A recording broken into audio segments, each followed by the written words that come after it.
صل على سيدنا محمد وعلى آله وصحبه عشق نبی میرے دل الحمد لله المبدئ المعيد الغني الحميد والصلاة والسلام على أشرف الأنبياء خاتم النبيين أنيس الغريبين راحة العاشقين مراد المشتاقين سيد العرب والعجم سيد الأولين والآخرين سيدنا وحبيبنا نبينا وكريمنا ومولانا محمد عبده ورسوله بالهدى ودين الحق أرسله أما بعد فأعوذ بالله من الشيطان الرجيم بسم الله الرحمن الرحيم إن أكرمكم عند الله أتقاكم آمنت بالله صدق الله العظيم ببركة إن الله ملائكته يصلون على النبي يا أيها الذين آمنوا صلوا عليه وسلموا تسليما اللهم صل على سيدنا وحبيبنا نبينا وكريمنا ومولانا محمد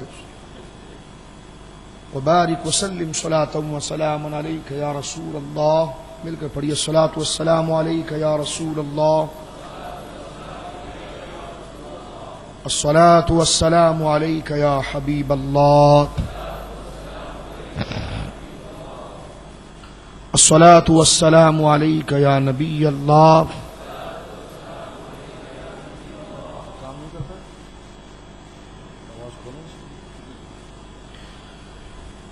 الصلاۃ والسلام علیک یا رحمۃ للعالمین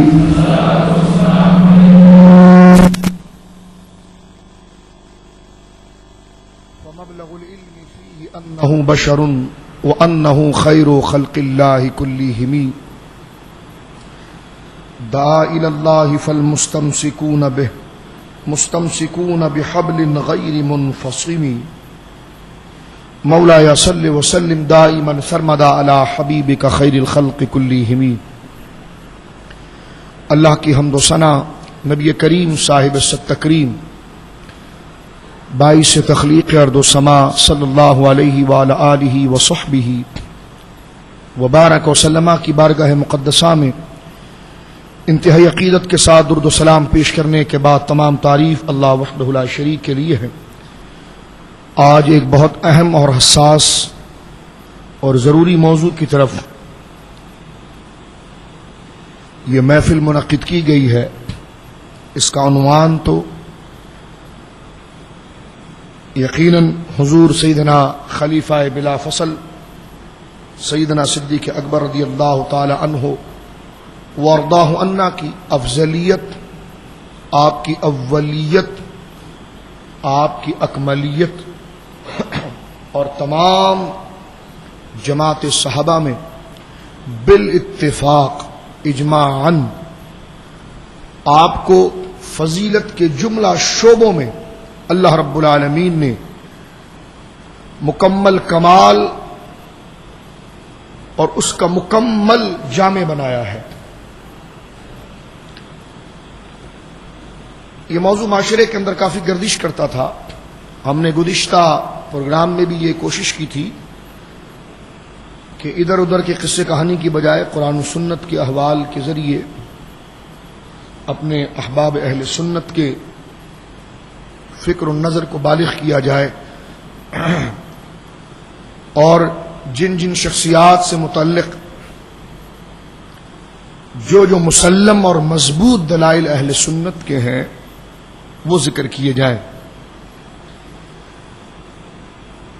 یوں تو مختلف جگہوں پر سیدنا صدیق اکبر کے حوالے سے ہم نے مختلف نشستیں کی، جس میں آپ میں سے کئی افراد مختلف جلسوں میں ہمارے ساتھ موجود رہے۔ صرف کل کے دن تقریباً 5 نشستیں ہوئی ہیں۔ تو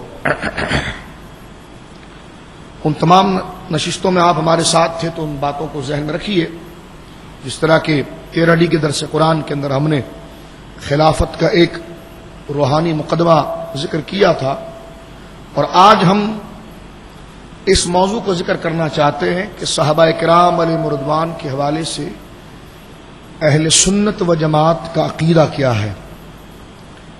کیونکہ اس وقت دو گروہ ہمارے سامنے ہیں. ایک تو رافضی ہے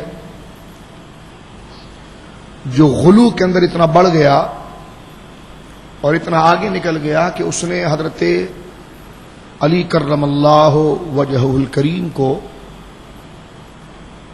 تمام صحابہ یہاں تک کہ حضرت سیدنا صدیق اکبر پر بھی معاذ اللہ فضیلت دی، اور وہ جہنم کا شکار ہوا. اور کچھ ان میں ایسے تھے جو اتنے ترقی کر گئے کہ انہوں نے پھر نبوت سے بھی بڑھایا اور خدائی کا درجہ دیا. وہ 3600 فرقہ موجود ہیں. اور ایک گروہ ایسا ہے جو خارجین کا کہلاتا ہے کہ جس نے سرے سے حضرت علی کرم اللہ وجہ الکریم کی فضیلت و شان کو قبول ہی نہیں کیا. لیکن اہل حق اہل سنت و جماعت ہیں کہ جنہوں نے مزاج مصطفیٰ، انداز مصطفیٰ، ارشادات مصطفیٰ اور اقوال مصطفیٰ اور امت کے تمام تر اجلہ جو وارثان علم مصطفیٰ ہیں ان سے مکمل طور پر کامل عقیدہ اخذ کیا اور اس نظریے کو قائم کیا جو حضور کی حدیث سے، قرآن کی آیت سے، امت کے اجماع سے، فقہاء، متکلمین، صوفیاء تمام کی کتابوں سے یہ نظریہ ثابت ہے کہ ابھی میں آگے دلائل پڑھوں گا آپ کے سامنے کہ فضیلت کے جملہ گوشوں میں اللہ رب العالمین نے افضلیت اور اکملیت حضرت سیدنا صدیق اکبر کو عطا فرمائی ہے. یہ حضرت علی کا خود بھی فتویٰ ہے اور یہ حضور علیہ الصلوۃ والسلام کا بھی فتویٰ ہے اور یہ اللہ رب العالمین کی مرضی بھی ہے اور یہی روئے زمین پر جتنے فرشتے بنائے گئے ان کی بھی رضا ہے. یعنی پوری خدائی کا اس بات پر اجماع ہے، یہاں تک کہ اس بات پر احادیث موجود ہے کہ اللہ کی بھی مرضی یہ ہے کہ محبوب کریم صلی اللہ علیہ وسلم کے دربار میں سب سے بڑی فضیلت حضرت ابو بکر صدیق کی ہے. یہ تو ایک وضاحت ہوگی. اس میں دوسری بات دراصل یہ ہے کیونکہ آج ہم بیٹھے ہیں تو میں چاہتا ہوں کہ چند ضروری باتیں آپ حضرات کی خدمت میں اس حوالے سے ذکر کروں. مجھے پوری دنیا سے، کیونکہ نیٹ پر جب یہ گیا اس کے ہمارے بچوں نے جب اشتہارات لگائے ہیں تو مختلف لوگ ہیں جو محبت کرتے ہیں، تو مجھے پوری دنیا سے فون آیا کہ جناب اس مسئلے کو ذرا کھول کر ذکر کر دیا جائے تاکہ اہل سنت کا جو اصل نکھرا ہوا چہرہ ہے اور بالخصوص جو حضرت علی کا مزاج ہے وہ ہمارے سامنے واضح آ جائے. میں نے اس سے پہلے بھی مکمل نشست ایک افضلیت سیدنا صدیق اکبر پر کی تھی، اس میں نے کئی دلائل آپ کی خدمت میں پیش کیے تھے. آج میں ذرا اس کے دوسرے رخ کو آپ کی خدمت میں رکھنا چاہتا ہوں.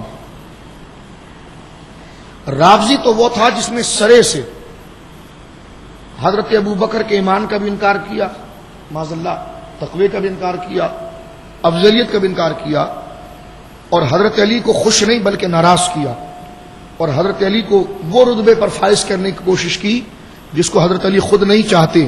اور حضرت علی کا مزاج کیا ہے بھی میں آگے بتاؤں گا آپ کے سامنے، جو حضرت علی کے مزاج کے بھی خلاف ہے اور اس نے اس درجے پر جا کر بات کی.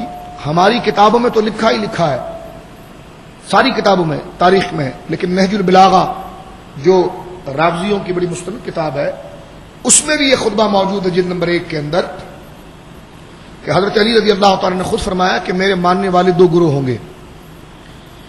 ایک وہ ہوگا جو مجھے اتنا بڑھائے گا کہ وہ اسلام سے باہر نکل جائے گا، اور ایک وہ ہوگا جو سرے سے مجھے قبول نہیں کرے گا اور وہ بھی دار اسلام سے باہر ہو جائے گا. تو یہ نہج البلاغہ کے اندر بھی یہ خطبات موجود ہیں جو میں آپ کی خدمت میں عرض کر رہا ہوں بڑی ذمہ داری کے ساتھ. لیکن جہاں رافضی تھے کہیں پر خارجی تھے، درمیان میں ایک حور مینڈکی کہنے لگی کہ میں حور ہوں، تو درمیان میں ایک تفضیلی فرقہ آ گیا.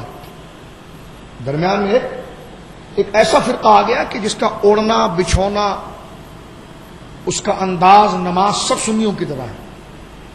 حضرت ابو بکر کا یوم بھی منائیں گے، حضرت عمر کا یوم بھی منائیں گے، عثمان غنی کا یوم بھی منائیں گے، حضرت علی کا یوم بھی منائیں گے، ٹھیک ہے. سارے صحابہ کو مانیں گے، ان کو رضی اللہ تعالیٰ عنہ کہیں گے، ہماری طرح نماز پڑھیں گے، اپنے آپ کو رافضی کہنا کبھی گوارا نہیں کریں گے، جو ان کو شیعہ کہے تو ناراض ہو جائیں گے. لیکن در پردہ اہل سنت کے اندر وہ خلیش پیدا کرتے ہیں اور اہل سنت کے نظریے کو بگاڑتے ہیں، اور اس میں ان کی فکر یہاں پر پہنچتی ہے کہ اس میں تو ایک تفضیلی فرقہ شروع دنیا میں بہت واضح ہو گیا تھا، جس نے یہ کہا کہ ہم مانتے تو چاروں کو صحابی ہیں، چاروں کو صحابی مانتے ہیں، لیکن ہم حضرت علی رضی اللہ تعالی عنہ وارضہ عنہ کے لیے درجہ زیادہ مانتے ہیں. جب ان کے سامنے دلائل رکھے گئے کہ یہ تو حضرت علی کے بھی قول کے خلاف ہے، قرآن کے خلاف ہے، بہت بنیادی باتیں عرض کر رہا ہوں، یہ تو حدیث کے خلاف ہے، تو جب دلائل کا جواب ان سے نہ بنا تو کہنے لگے ہمارا دل یہی مانتا ہے کہ بس پاؤں میں بھنگڑے ڈالو، ڈھول بجے اور ہم علی علی علی علی علی علی علی کرتے رہیں. حالانکہ یہ مزاج علی نہیں ہے، نہ یہ اہل سنت ہے مذہب. اس قسم کا ڈرامہ کیا جاتا ہے جب ان کے سامنے دلائل رکھے جائے کہ اس معاملے میں بھی ترجیح نہیں ہے اور یہ حضرت علی کے فتاوے اس پر موجود ہے، تو دلائل کا جواب نہ دے سکے تو کہنے لگے ہمارا دل یہ چاہتا ہے کہ حضرت علی سب سے افضل ہے. تو ہم نے کہا پھر تم گمراہ ہو تو تم سے بات کیا کرنا ہے. ایک بات یہ شروع زمانے کے لوگ تھے حضرت امام اعظم ابو حنیفہ کے، اور اس کے بعد کے زمانے کے لوگ تھے. ان کا اس دور میں علماء نے دبا کے رد کیا، کیونکہ ان کی ٹوپی پگڑی جبہ سب ہماری طرح، جس طرح کہ دیوبندی اپنے آپ کو سنی کہتا ہے لیکن اصل میں خارجی ہے، معتزلی ہے. تو اسی طرح جہاں پر اس فرقے کا رد کیا گیا ہے وہیں پر اہل سنت کے اجلہ علماء نے تفضیلیت کا رد کیا، اور ایک نہیں پھر صوفیہ بھی میدان میں آئے. غوث اعظم جیسی شخصیت میدان میں آئی، داتا علی حجویری جیسی شخصیت میدان میں آئی، فقہا، محدثین، متکلمین، ابھی میں حوالے پڑھوں گا، یہ سارے میدان میں آئے. اور پھر ان کی تقریر کا پہلا ماخذ کیا ہوتا تھا، کیونکہ جیسا فتنہ پھیلے تو پہلا اس کا علاج کیا جاتا ہے، تو پھر ان کا پہلا ماخذ یہ ہوتا تھا، یہ تقریر شروع کرنے کے بعد یہی کہلواتے تھے بولو خلق میں سب سے افضل ابو بکر ہیں، پھر عمر ہیں، پھر عثمان ہیں، پھر علی ہیں. یعنی تبلیغ اور تحریر ہر طریقے سے انہوں نے تفضیلی شیعوں کا رابطہ بند کیا.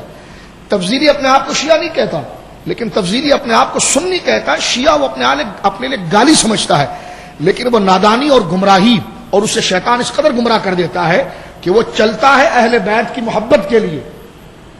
اور اہل بیت کی محبت ہمیں کون سکھائے گا؟ امام احمد رضا سے بڑی اس بات کو کون جانے گا؟ غوث اعظم سے بڑی کون جانے گا؟ داتا صاحب سے اس فضیلت کو کون جانے گا؟ اب ان سے پوچھئے کہ اہل بیت کی محبت کا معیار کیا ہے، اعتدال کیا ہے، کیونکہ ہر چیز میں اعتدال جو ہے وہ حسن ہے. افراط و تفریط نہ ہو، گھٹوتی اور بڑھوتی نہ ہو، کیونکہ جو گھٹوتی تھی وہ تو خارجی ہو گئے، جو بیجا بڑھوتی تھی وہ تو رافضی ہو گئے. لیکن درمیان میں ایک گروہ ایسا آیا جو سنیوں کے اندر گھس گیا. سنیوں میں دو قسم کی مداخلت اور اختلاط ہوئے ہیں، ایک خارجیت کی طرف سے بھی ہوئے ہیں، ایک تو کھلا خارجی تھا جو سامنے لڑ رہا تھا، اس کا تو سنی علماء نے مقابلہ کر کے اس کو باہر کر دیا. لیکن ان کے کچھ نواب جس ربابی فرقہ ہے، یہ ہے خارجی، یہ ہمارے اندر گھس گیا، داخل ہو گیا، اختلاط ہو گیا. اسی طرح رافضیوں سے مقابلہ کرتے وقت اہل سنت نے ان کا مکمل تشت بام کیا، انہوں نے اکھاڑ کر باہر پھینک دیا. لیکن پھر کچھ لوگ ایسے تھے کہ جن کی ذہنیت رافضیت کی تھی لیکن لباس سنیوں والا تھا، تو وہ آج بھی ہمارے اندر موجود ہے. یعنی خارجی آج بھی ہم میں ہے کسی نہ کسی حوالے سے، اور رافضی آج بھی ہے. وہابیوں کا خارجی ہونا تو صرف یہی کافی ہے کہ وہ درس قرآن دیتے ہیں اور قرآن کی وہ آیتیں جو کفار کی مذمت میں اتری ہے اس کو اولیاء پر چسپاں کرتے ہیں. یہ مزاج اہل سنت کا کبھی نہیں رہا. اہل سنت حیات النبی کے کبھی منکر نہیں رہے، اہل سنت احصال ثواب کے کبھی منکر نہیں رہے، اہل سنت کرامات یا اولیاء کے کبھی منکر نہیں رہے، اہل سنت حضور علیہ الصلوۃ والسلام کا سننا سماعت کرنا اس کے کبھی منکر نہیں رہے. لیکن آج تبلیغی جماعت دیوبندیوں کو دیکھ کے اپنے آپ کو سنی کہتے ہیں، لیکن سارے وہی عقیدے ہیں جو خارجیوں کے ہیں. تو میں کہہ رہا ہوں کہ ایک کھلا دشمن ہے، ایک دشمنوں کے نمائندے ہمارے اندر ہے. تو جو کھل کر سامنے آیا علماء نے اپنے دلائل سے اسے اکھاڑ کر پھینک دیا، اور کچھ ایسے تھے کہ جو دلائل کا سامنا نہ کر سکے تو ہماری صف میں آ گئے، ہماری جماعت میں کھڑے ہو کر ہمارا ہی نعرہ لگایا، لیکن پیچھے ایک ایک بندوں کو شکار کر کے وہ اپنے اس مسئلے کی طرف لے جانے لگے.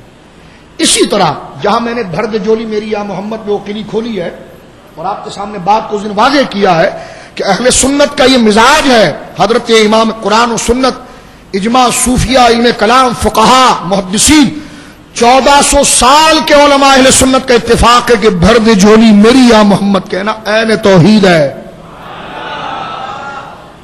تو جس طرح وہابی خارجیوں کا ترجمان ہے، اسی طرح تفضیلی جو ہے وہ شیعوں کا ترجمان ہے. اور یہاں پر ایک بات میں عرض کر دینا چاہتا ہوں کہ آج میں نے اس موضوع کو سیدنا صدیق اکبر کے حوالے سے اس لیے لیا تاکہ جس طرح آپ سنیوں میں وہابیت کو پہچان جاتے ہیں، اسی طرح سنیوں کے اندر آپ نے رافضی کو پہچاننا ہے. اور اس کی علامت کیا؟ میں نے آپ کو بتایا کہ خارجیوں کی علامت یہ کہ حیات النبی کا انکار کریں گے، عذاب قبر کا انکار کریں گے، حیات النبی کا انکار کریں گے، انبیاء کو فرشتوں پر فضیلت ہے اس کا انکار کریں گے، ندا یا رسول اللہ کا انکار کریں گے، نبی پاک کی نعت پڑھنے کا انکار کریں گے، حضور کے ذکر کو اللہ کے ساتھ بیان کرنا اس کو وہ شرک کہیں گے. تو یہ ساری ذہنیت خارجیت کی تھی، اور خارجی اور اہل سنت الگ الگ ہیں. سمجھ رہے میری بات؟ وہ الگ فرقہ ہے، یہ الگ مذہب ہے. تو جس طرح میں میری گفتگو سمجھ رہے ہیں آپ، جس طرح اس دور میں ہمارے علماء نے مناظرے مباحثے کر کے عقائد کی کتابوں کو مرتب کیا اور ان کو پیچھے کیا، تو اب ان کے کچھ نمائندے اہل سنت کے نام سے آئے. یعنی وہ کہتے ہیں کہ نیا جال پرانا شکاری، جو ایک مثال کہی جاتی ہے نا کہ جال جو ہے وہ نئے لے آئے، شکاری وہی ہے، پروڈکٹ وہی ہے، لیبل چینج کر دیا ہے، وہی ساری باتیں چلتی ہے. لیکن پہلے اپنے آپ کو خارجی کہہ کر بات کرتے تھے تو پھر علمی جوتا منہ پر کھاتے تھے. لیکن اب ہماری مسجدوں میں گھس کر اپنے آپ کو اہل سنت کہتے ہیں. نام انہوں نے کسی نے تبلیغی رکھ دیا، کسی نے صفہ صحابہ رکھ دیا، کسی نے جماعت الدعوہ رکھ دیا، کسی نے اہل حدیث رکھ دیا. تو یہ نام سب بدلے ہیں لیکن پروڈکٹ وہی ہے جو خارجیت کی تھی. سمجھ رہے میری بات آپ؟ اسی طرح رافضیت کا جب ہمارے علماء نے مقابلہ کیا تو اس میں جس طرح خارجیت اہل سنت کے اندر داخل ہوئی، اسی طرح رافضیت بھی آئی. اور رافضیت جو آئی ان کا نظریہ ایسا تھا کہ ایک تو گروہ ان کا کھل کے سامنے آیا. جس طرح کہ پہلا ایک گروہ خارجیوں کا سامنے آیا تو علماء نے اس کو دیوار سے لگا دیا. رافضیوں کا جب گروہ سامنے آیا جو تفضیلیت کا تھا، جہاں پر اس نے حضرت علی رضی اللہ تعالیٰ عنہ کو حضرت ابو بکر پر فضیلت دینا چاہی، تو علماء نے فتوے دے کر اس بات کو واضح کیا تو وہ ہٹ گیا. لیکن آج بھی ہماری رگوں کے اندر اکثر مزارات پر آپ ان کو دیکھیں گے، اکثر پیروں کے آستانوں پر آپ کو وہ لوگ ملیں گے. ٹھیک ہے، ان کے سامنے اگر نعرہ حق 4 لگایا جائے تو ان کی طبیعت بگڑ جاتی ہے اور ان کی طبیعت خراب ہو جاتی ہے. اور ان کے سامنے اگر صحابہ کی فضیلت بیان کی جائے تو وہ ظالم یہ سمجھتے ہیں کہ صحابہ اور ابو بکر کی فضیلت بیان کرنے سے حضرت علی کی محبت میں کوئی فرق آتا ہے، تو ان کے چہروں کا رنگ بدلتے ہیں. اور بعض پیروں کو تو ہم نے یہ دیکھا کہ وہ تو پورے رافضی ہو گئے، کالے مالے بالکل ہو گئے وہ. کیونکہ پیر جب جاہل ہوگا تو اس سے پہلے سب سے پہلے اس کو شیعہ شکار کرتا ہے. ہمارے کئی آستانے ایسے ہیں جہاں پر سنیوں کا جھنڈا بعد میں لگائے، وہ پنجہ پہلے لگ گیا، کیونکہ پیر جاہل تھا اور وہ جعلی سید تھا اور سیدوں کا مزاج نہ جانتا تھا. شیعوں نے موٹے موٹے اس کے سامنے نوٹ کی گڈیاں پھینکی. اب وہ جناب ان کے رنگ میں رنگ گیا، ان کے باڑوں میں بھی جانے لگ گیا، ان کے ساتھ ملنے ملانے بھی لگ گیا. اس لیے آپ دیکھتے ہیں جو ہمارے مزارات پر جو قبضے ہوئے ہیں، جس کو آپ دیکھتے ہیں حضرت لال شہباز قندر رحمۃ اللہ علیہ، یہ آج بھی پاکستان کے اندر جو ہماری مزارات پر اکثریت جو آپ دیکھ رہے ہیں جہاں پر قبضہ ہے، جو ماتم ہو رہا ہے، سب کچھ ہو رہا ہے. لیکن اگر آپ ان کو پکڑ کر بولیں تو سیدنا صدیق اکبر کے نام لیں گے، سب کا نام لیں گے، ابو بکر عمر عثمان والی سب کچھ کہیں گے، سب کچھ وہ کہیں گے. اور لیکن ان کے اندر وہ تفضیلیت اس اندر سے کوٹ کوٹ کر بھری ہے کہ وہ یہ چاہتے ہیں اور وہ یہ سمجھتے ہیں کہ جو صحابہ کرام علیہ رضوان اور بالخصوص حضرت ابو بکر صدیق کو مولا علی پر فضیلت دے تو وہ سمجھتے ہیں یہ ہمارے دشمن ہیں، اور شیعہ ہمارے دوست ہیں کہ جو حضرت علی کی محبت میں اتنا بڑھ جاتے ہیں. جبکہ مزاج یہ حضرت علی کے مزاج کے خود خلاف تھا. میں حیران ہوا کہ میں ابھی ہندوستان کے دورے پر گیا اور خواجہ غریب النواز رضی اللہ تعالیٰ کے مزار پر جب میں نے حاضری دی، حضرات گرامی میرا تو خون خشک ہو گیا وہاں پر. جب میں روشنی ایک وقت ہوتا ہے خواجہ صاحب کی مزار پر، یہ پوری دنیا سن رہی، شاید پھر مجھے شاید وہ اجمیر کا ویزا بھی نہ دے، لیکن میں ایک بات کو واضح کر دینا چاہتا ہوں ایک ذمہ داری کے حوالے سے کہ روشنی ایک وقت ہوتا ہے خواجہ غریب النواز علیہ رحمت کا کہ شام کے وقت یا میرے خواجہ صاحب اس وقت دعا فرماتے تھے، تو باقاعدہ ایک رسم ہے وہ عصر کے بعد فجر سے پہلے. تو میں عصر کے وقت ہی گویا کہ بامبے سے میں فلائٹ لے کر جب میں جے پور اترا اور جے پور سے 2 گھنٹے کا سفر کر کے میں اجمیر پہنچا تو وہ وقت عصر ہی کا تھا. عصر کے وقت جب میں پہنچا مزار شریف کے اندر میں آیا تو وہاں پر جو میں نے نعرے بازیاں دیکھی تو میرا خون خشک ہو گیا کہ جناب حضرت خواجہ صاحب کا عقیدہ کیا تھا اور مجاور آدھے سے زیادہ شیعہ ہے. سمجھ رہے میری بات آپ؟ آدھے سے زیادہ شیعہ ہیں. ہم قوم کو غیرت دلاتے بولا نہیں وہ فاتحہ پڑھیں گے تو انقلاب آ جائے گا، خواجہ صاحب کا ختم خواجگان پڑھ لیں گے تو انقلاب آ جائے گا. میں نے کہا وہ خواجہ صاحب آرام فرما رہے ہیں، آرام فرما رہے ہیں. اور وہاں پر میں نے لوگوں سے وہاں پر اعلیٰ حضرت کے بارے میں کہا گیا کہ یہاں پر امام احمد رضا کا نام کوئی نہ لے. ایک آپ کا نام یہاں شیخ الاسلام میں کہتے بس وہ تقریر کر سکتا ہے، وہ تقریر کر سکتا ہے، باقی جو دودھ کا دودھ اور پانی کا پانی کر کے کھرا عقیدہ بتائیں ان کی بات نہ کریں. اور وہاں پر وہ اشعار جو ہمیشہ سے مشہور تھے کہ وہ مجھے اشعار تو باقاعدہ یاد نہیں ہے لیکن وہ اشعار وہ تھے کہ درود پاک پڑھیے گا. چراغ منبر و محراب کر کے جو شعر ہے جس میں الفاظ آتے ابو بکر عمر عثمان و علی، وہاں پر جب پڑھا گیا تو میں بڑا حیران ہوا کہ یہ تو اہل سنت کا ترجمہ تھا اور یہ اہل سنت کا شعر تھا. وہاں پر جب پڑھا گیا اس حوالے سے تو انہوں نے کہا جی علی حسین فاطمہ زہرا یہ سارا ذکر کیا، ہمیں سے کوئی اعتراض نہیں ہے. پنجتن پاک رضی اللہ تعالی عنہم اجمعین ان کے ساتھ ہماری محبت وابستہ ہے، جو ان کے خلاف بولے وہ منافق ہے. لیکن مجھے کوف اس حوالے سے ہوئی کہ جو شعر اشعار ترتیب کے ساتھ مزاج اہل بیت کے مطابق مشہور تھے اس کو بدل کر لفظیت کا رنگ دیا گیا. تو یہ جب میں نے اس کی تحقیق کی تو پتا چلا یہاں پر تو کئی مجاور پیسے کے چکر میں گویا کہ شیعہ ہو چکے ہیں. تو لہٰذا ضرورت اس امر کی تھی، اس لیے میں نے آپ کو یہاں پر بلایا ہو اور دعوت دی ہے تاکہ اس پر اہل سنت کا جو صحیح مذہب ہے مرنے سے پہلے ہماری زندگی میں جو کام لگا وہ ہم ادا کر کے چلے جائیں. جو ہمارے بزرگوں کی وراثتیں اور امانتیں ہیں وہ آپ تک پہنچا دی جائے. تو لہذا یہ ہمارے مزاروں کے ساتھ ہوا ہے. اور آج میں آپ کو بتاؤں گا کہ مزار کا جو مجاور ہوتا ہے نا وہ بابا سے زیادہ عالم بن جاتا ہے اور وہ پھر لوگوں کو کرامتیں بتا رہا ہوتا ہے، جبکہ بابا کی کتاب پڑھی جائے تو ان کا مذہب کچھ اور ہوتا ہے، ان کا عقیدہ کچھ اور ہوتا ہے. اور یہ ظالم جو بیٹھا ہوا ہے چور قبروں کا تاجر جو قبروں کو بیچ رہا ہے اس کا نظریہ کچھ اور ہوتا ہے. لہذا سنیوں جاگو اور اپنے حقوق کو سمجھنے کے لیے اور اپنے بزرگوں سے اپنی رسم اور اپنے عقیدے کو وابستہ کرنے کے لیے ایسی محافل میں آیا کرو تاکہ تمہیں پتا چلے کہ کون کیا کہہ رہا ہے اور اصل نظریہ ان بزرگوں کا کیا تھا. سمجھ رہے میری بات آپ؟ میں بھی چاہوں تو اپنا سید کارڈ استعمال کر کے سب کچھ کروں لیکن سید جو ہوتا ہے وہ حق ہی بولتا ہے. جب حضرت امام حسن نے حضرت امیر معاویہ کے ہاتھ پر صلح کر دی تو حضرت امام حسن سے بڑا ہاشمی کون ہوگا؟ حضرت امام حسن سے بڑا سید کون ہوگا؟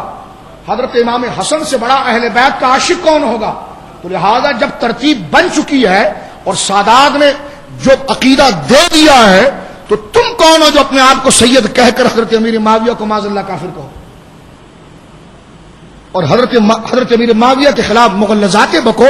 تو یہ وہ گمراہ فرقہ ہے جس کو امام احمد رضا کہتے ہیں کہ یہ جہنم کے کتوں میں سے کتا ہے جو سیدنا امیر معاویہ رضی اللہ تعالیٰ عنہ کے خلاف بکواس کرے. وہ آپ کو یہ گالی دے دی، انہوں نے کہا گالی نہیں ہے کیونکہ یہ بدعتی ہے اور بدعتی کے بارے میں رسول اللہ فرماتے ہیں کہ اہل البدعۃ کلاب من النار او کما قال کہ بدعتی جو ہوتا ہے وہ جہنم کے کتوں میں سے ہوتا ہے. تو لہذا امام احمد رضا نے جو فتویٰ دیا یہ گالی نہیں ہے بلکہ اسی حدیث پاک کا ترجمہ ہے. ٹھیک ہے، اب تھوڑا سے ہم آگے چلتے ہیں.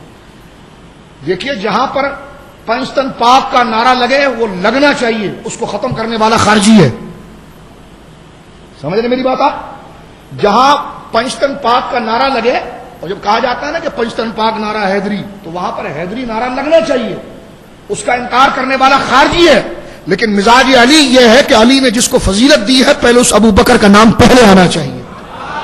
ہم تو صرف یہ کہنا چاہ رہے ہیں، ہم تو بھائی صرف آپ کو نقشہ بتانا چاہ رہے ہیں، ترتیب بتانا چاہ رہے ہیں کہ جو بڑا ہے اس کو بڑا رتبہ دیا جائے اور جس کی عزت کو جب مولا علی نے خود بیان کیا ہے تو اس کو حضرت علی کے مزاج سے ہٹانا یہ تو حضرت علی کو ناراض کرنا اور شیطان کو خوش کرنا ہے.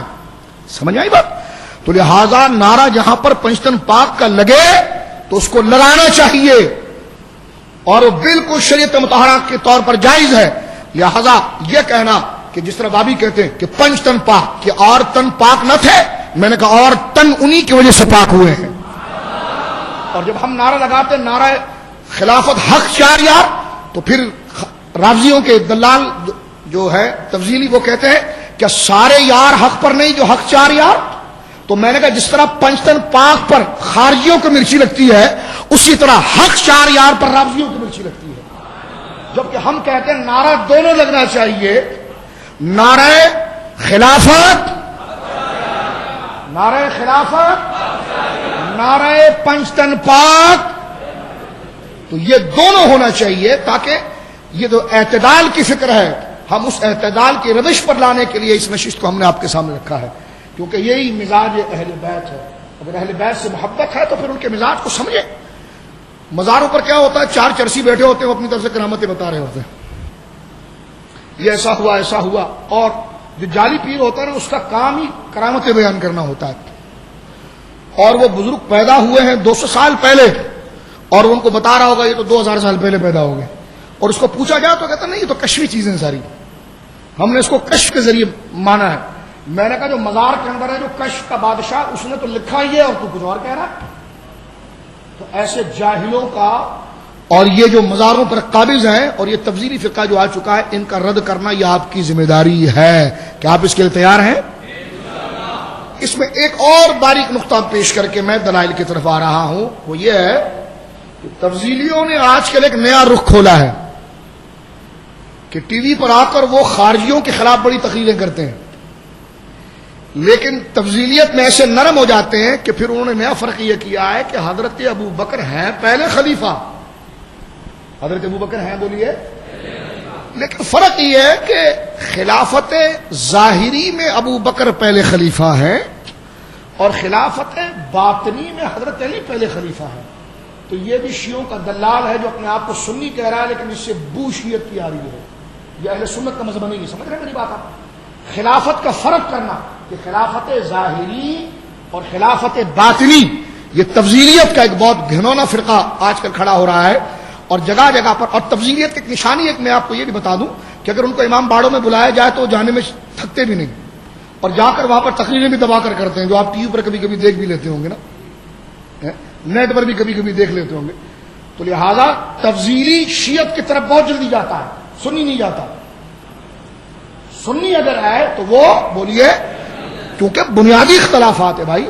اور تفضیلی محبت میں غلو کر کے شیطان کے ہاتھ میں شکار ہو کے اتنا بڑھ جاتا ہے کہ پھر اسے شیعت کی غلاظت نہیں لگتی ہے بلکہ وہ ان کو حجت الاسلام بھی کہہ رہا ہوتا ہے، قائد بھی کہہ رہا ہوتا ہے، خمینی کو امام بھی کہہ رہا ہوتا ہے. اس قسم کے کلمات اس کی زبان سے نکلنا اس کی طبیعت کے خلاف نہیں ہوتا، اس لیے کہ وہ کچھ نہ کچھ حوالے سے رافضی تھا، تفضیلی تھا، دراصل وہ سنی تھا ہی نہیں.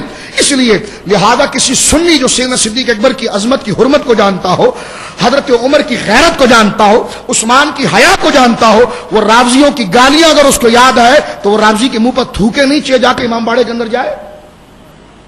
سمجھ رہے میری بات؟ ضروری نہیں کہ جو ٹی وی پر آئے وہ سنیوں کا پیر ہو جائے اور سنیوں کا شیخ ہو جائے اور سنیوں کا بہت بڑا امام ہو جائے. نہ، سنیوں کے امام مسلم ہے جو مزاروں میں آرام فرما رہے ہیں، ان کی کتابیں بھی موجود ہیں. جو ان کے نقشے پر چلے گا چاہے وہ عام ذات کا شخص ہو اور ان کے نقش قدم پر ہوگا تو وہ ہمارا امام ہوگا. سمجھ رہے میری بات؟ آپ سمجھ رہے؟ تو اس نہج کے تحت آئیے اب اس مقدمے کو ہم شروع کرتے ہیں جو میں نے کچھ رویدات اور جو آپ بھی تھی اس حوالے سے پیش کیا ہے. اور میں سمجھتا ہوں آج حضرت علی رضی اللہ تعالیٰ عنہ کی روح پاک ہم سے بہت خوش ہوگی، اس لیے کہ آج حضرت علی نے جس مقصد کے لیے جام شہادت نوش کیا ہے. عبداللہ بن سبا جو یہودیوں کا بہت بڑا ایجنٹ تھا اور اس نے بھی مسلمانوں کا لبادہ اوڑھ کر آ گیا مسلمانوں میں، اور اس نے حضرت علی کے دور میں یہ کہہ دیا حضرت علی خدا ہے. حضرت علی نے جب یہ جملہ سنا، جس نے اپنی پوری زندگی خدا کی توحید کے تحفظ میں گزار دی، آپ نے اس کو پکڑا، امام سیوطی لکھتے ہیں، اور اس کو زندہ جلا ڈالا اس کو. تو حضرت علی کی تو پوری زندگی دین کے اقدار کو سنبھالنے میں گزر گئی. اور نہج البلاغہ کے، ابھی میں اس طرف نہیں جاتا ورنہ لمبا موضوع ہو جائے گا، میں کہوں کہ نہج البلاغہ کے درجنوں خطبے ایسے موجود ہیں کہ جس میں حضرت علی حضرت ابوبکر کی مثال دیا کرتے تھے. اب مجھے تمہارا چہرہ دیکھ کر دل نہیں لگتا، وہ میرے ساتھی چلے گئے جن کو دیکھ کر میرا دل لگتا ہے. تو یہ ساری چیزیں گویا کہ اپنی اور غیروں کی کتابوں سے ثابت ہے، لیکن سستی شہرت کے لیے، سستی اگر آپ سید ہیں تو پھر سیدوں والے کام کریں، کتے کی قے کو نہ چاٹیں، کتے کی قے کو نہ چاٹیں. سید ہو تو پھر سیدوں والا کام کریں، یا تو پھر تم جعلی سید ہو. اگر تم جعلی سید ہو اس لیے تم رافضیوں کے ہاتھ کا شکار ہو جاتے ہو، اگر واقعی میں تم سید ہو اور امام حسن کی حرمت تمہیں یاد ہے تو کبھی تمہاری زبان سے سیدنا امیر معاویہ کے خلاف مغلظات نہیں کر سکتی، کیونکہ حضرت امام حسن نے خلافت جس کو دی وہ باغی ہوتا تو امام حسن کیا نانا کے دین کو ایسا برباد کرتے؟ ایک باغی، ایک فاجر اور ایک فاسق کے حوالے خلافت کرتے؟ تو حضرت امیر معاویہ کی عزتیں تو حضرت امام حسن سے جڑی ہوئی ہے. جس نے حضرت امیر معاویہ کو برا کہا وہ حضرت امام حسن کا گستاخ ہے، اور جس نے آپ کو رضی اللہ تعالیٰ نے کہا اس نے حضرت امام حسن کے فیصلے کو سرایا ہے. درود پاک پڑھ لیجیے، میں مقدمے دلائل کی طرف آتا ہوں. ہمارے وہاں یہ موضوع سننے کا ذوق نہیں ہے، ہم مست لوگ ہیں. قوالیاں ہمیں بہت اچھی لگتی ہیں، لمبے لمبے نعرے ہمیں بہت اچھے لگتے ہیں، ہم مست لوگ ہیں. ہمارے وہاں اس قسم کی تحقیق کا رواج نہیں ہوتا، اس لیے یہ لوگ ہمارے اندر پنپ جاتے ہیں. اگر میں یہاں پر ابھی یہ کہوں کہ جناب 100 دیگیں بھی بنی ہے تو میں کہتا ہوں مسجد میں تل دھرنے کی جگہ نہیں. ہم تو کھانے پینے میں مست رہتے ہیں. تو صرف یہ کہنا کہ جن کے نام پر کھا پی رہے ہو اب ان کی عزتوں کو بچانے کی بات آ گئی ہے. اب آؤ ذرا میدان عمل کے اندر اور کچھ وہ علمی باتیں کرو، کچھ وہ پرانی یادوں کو تازہ کرو کہ جن کے صدقے تمہارے باپ دادا کا ایمان بچا تھا تو تمہارا بھی ایمان بچے گا. سب سے پہلے میں سیدنا صدیق اکبر پر گفتگو کرنے سے پہلے اس بات کی طرف لانا چاہ رہا ہوں کہ اہل سنت کی علامت اور شناخت کیا ہے. ٹھیک ہے، تاکہ بنیادی بات یہیں سے واضح ہو جائے. سنی ہوتا کون ہے بھائی؟ بھر دے جھولی میں نے آپ کو بتا دیا تھا کہ جو مونج مونڈے اور لوٹا اٹھائے بستر کندھے پر رکھے وہ سنی ہے کہ نہیں، وہ بھی آپ کو بتا دیا میں نے. اب آئیے اس موضوع کے تحت کہ اہل سنت کی علامت کیا ہے صحابہ کے حوالے سے، اور اہل سنت کہتے کس کو ہیں. تو سب سے پہلے صحابی رسول حضرت انس بن مالک رضی اللہ تعالی عنہ وارضاہ عنہ کا فتویٰ ہے جو فتاوی قاضی خان، فقہ حنفی کی ایک بڑی مستند کتاب ہے فتاوی قاضی خان. اس کی جلد نمبر 1 میں صفحہ نمبر 46 میں ابتدا مقدمے موجود ہے، اور مرقات شرح مشکات ملا علی قاری علیہ رحمان جلد نمبر 2 صفحہ نمبر 77 کے اوپر اس فتوے کو نقل کیا ہے کہ حضرت انس بن مالک سے جب پوچھا گیا تھا کہ اہل سنت کی پہچان کیا ہے، اہل سنت کی پہچان کیا ہے، تو حضرت انس بن مالک رضی اللہ تعالیٰ فرماتے ہیں ان تحب الشیخین، اہل سنت وہ ہے جو شیخین سے محبت کرے. شیخین کہتے ہیں حضرت ابو بکر اور حضرت عمر کو. حضرت ابو بکر حضرت، یہ ایسی قطعی ان کی فضیلت کا نظریہ ہے کہ پہاڑ کے وجود میں اتنی مضبوطی نہیں جو ان کے متعلق عقیدے میں مضبوطی ہے اہل سنت میں. تو شیخین کہتے ہیں میرے آقا سیدنا صدیق اکبر اور سیدنا عمر، اور ختنین کہتے ہیں عثمان غنی اور مولا علی کو. ختن کہتے ہیں داماد کو، ختن کہتے ہیں داماد کو. تو ختن میں حضرت عثمان غنی اور حضرت مولا علی، اور شیخین کا لقب لیا گیا وہ حضرت صدیق اکبر اور سیدنا فاروق اعظم. حضرت انس بن مالک رضی اللہ تعالیٰ سے پوچھا گیا کہ اہل سنت کی کیا پہچان ہے، تو حضرت انس بن مالک فرماتے ہیں کہ ان تحب الشیخین، سنی وہ ہے جو شیخین سے محبت کرے، ولا تطعن الختنین، اور ختنین حضور کے ختنین جو ہیں ان کو گالیاں نہ دے، ان پر تانا نہ کرے. فرمایا کہ جو شیخین سے محبت کرے اور ختنین پر تانا نہ کرے، وہ تمسح للخفین، اور موزوں پر مسے کو جائز سمجھے، وہ سنی ہے. اب ایک بات میں یہاں پر واضح کر دوں تھوڑی سی آپ کے سامنے. یہاں جو فرمایا نا شیخین سے محبت کرے، تو یہاں سے رافضیوں کو اٹھا کے باہر پھینک دیا. اور جہاں فرمایا نا کہ ختنین پر تان نہ کرے، تو مودودی جیسے کتے بھی باہر ہو گئے. بولیے سبحان اللہ. جماعت اسلامی کا سب سے بڑا دہریہ مودودی بروزن یہودی، اس نے پوری کتاب لکھی حضرت عثمان غنی کے خلاف. آپ کہتے ہیں جماعت اسلامی انقلاب لائے گی، وہ تو تفضیلیوں کی، رافضیوں کی پروردہ ہے. میں نے شیعوں کی کئی کتابیں پڑھی ہیں، اس میں لکھا ہوا ہے، ایک شیعہ کی کتاب میں نے متا پر پڑھی، اس میں لکھا تھا امام اہل سنت کا فتویٰ کہ متا جائز ہے. میں نے کہا یہ سنیوں کا امام کون ہے؟ تو نیچے تھوڑا سا لکھا مودودی. میں نے کہا یہ قاضی کی جو سنیت ہے نا یہ اس کا امام ہے. جو چمڑے کا موزہ ہے، جس کو شیعہ پہنے تو فٹ آ جائے، تو بھابی پہنے تو فٹ آ جائے، ہندو پہنے تو فٹ آ جائے، سکھ پہنے تو فٹ آ جائے، وہ ربڑ کے موزے ہیں، ان کا مذہب ہی صرف کھاؤ پیو، آٹے کا دھرنا، آٹا کماؤ، کھاؤ، عیش کرو، سو جاؤ. یہ جماعت اسلامی کا منشور ہے. تو اس ظالم نے حضرت عثمان غنی پر تبرہ کیا ہے، اور اس نے واضح طور پر لکھا ہے، اس کتابوں میں خلاصہ یہ ہے، مودودی نے اپنی کتابوں میں لکھا ہے کہ عثمان غنی سے جگہ جگہ پر غلطیاں ہوئی ہیں، حضرت امیر معاویہ سے خطائیں ہوئی، اور اپنے بارے میں کئی جگہ پر لکھا. میرے نزدیک جو حق ہوتا ہے میں بتا دوں.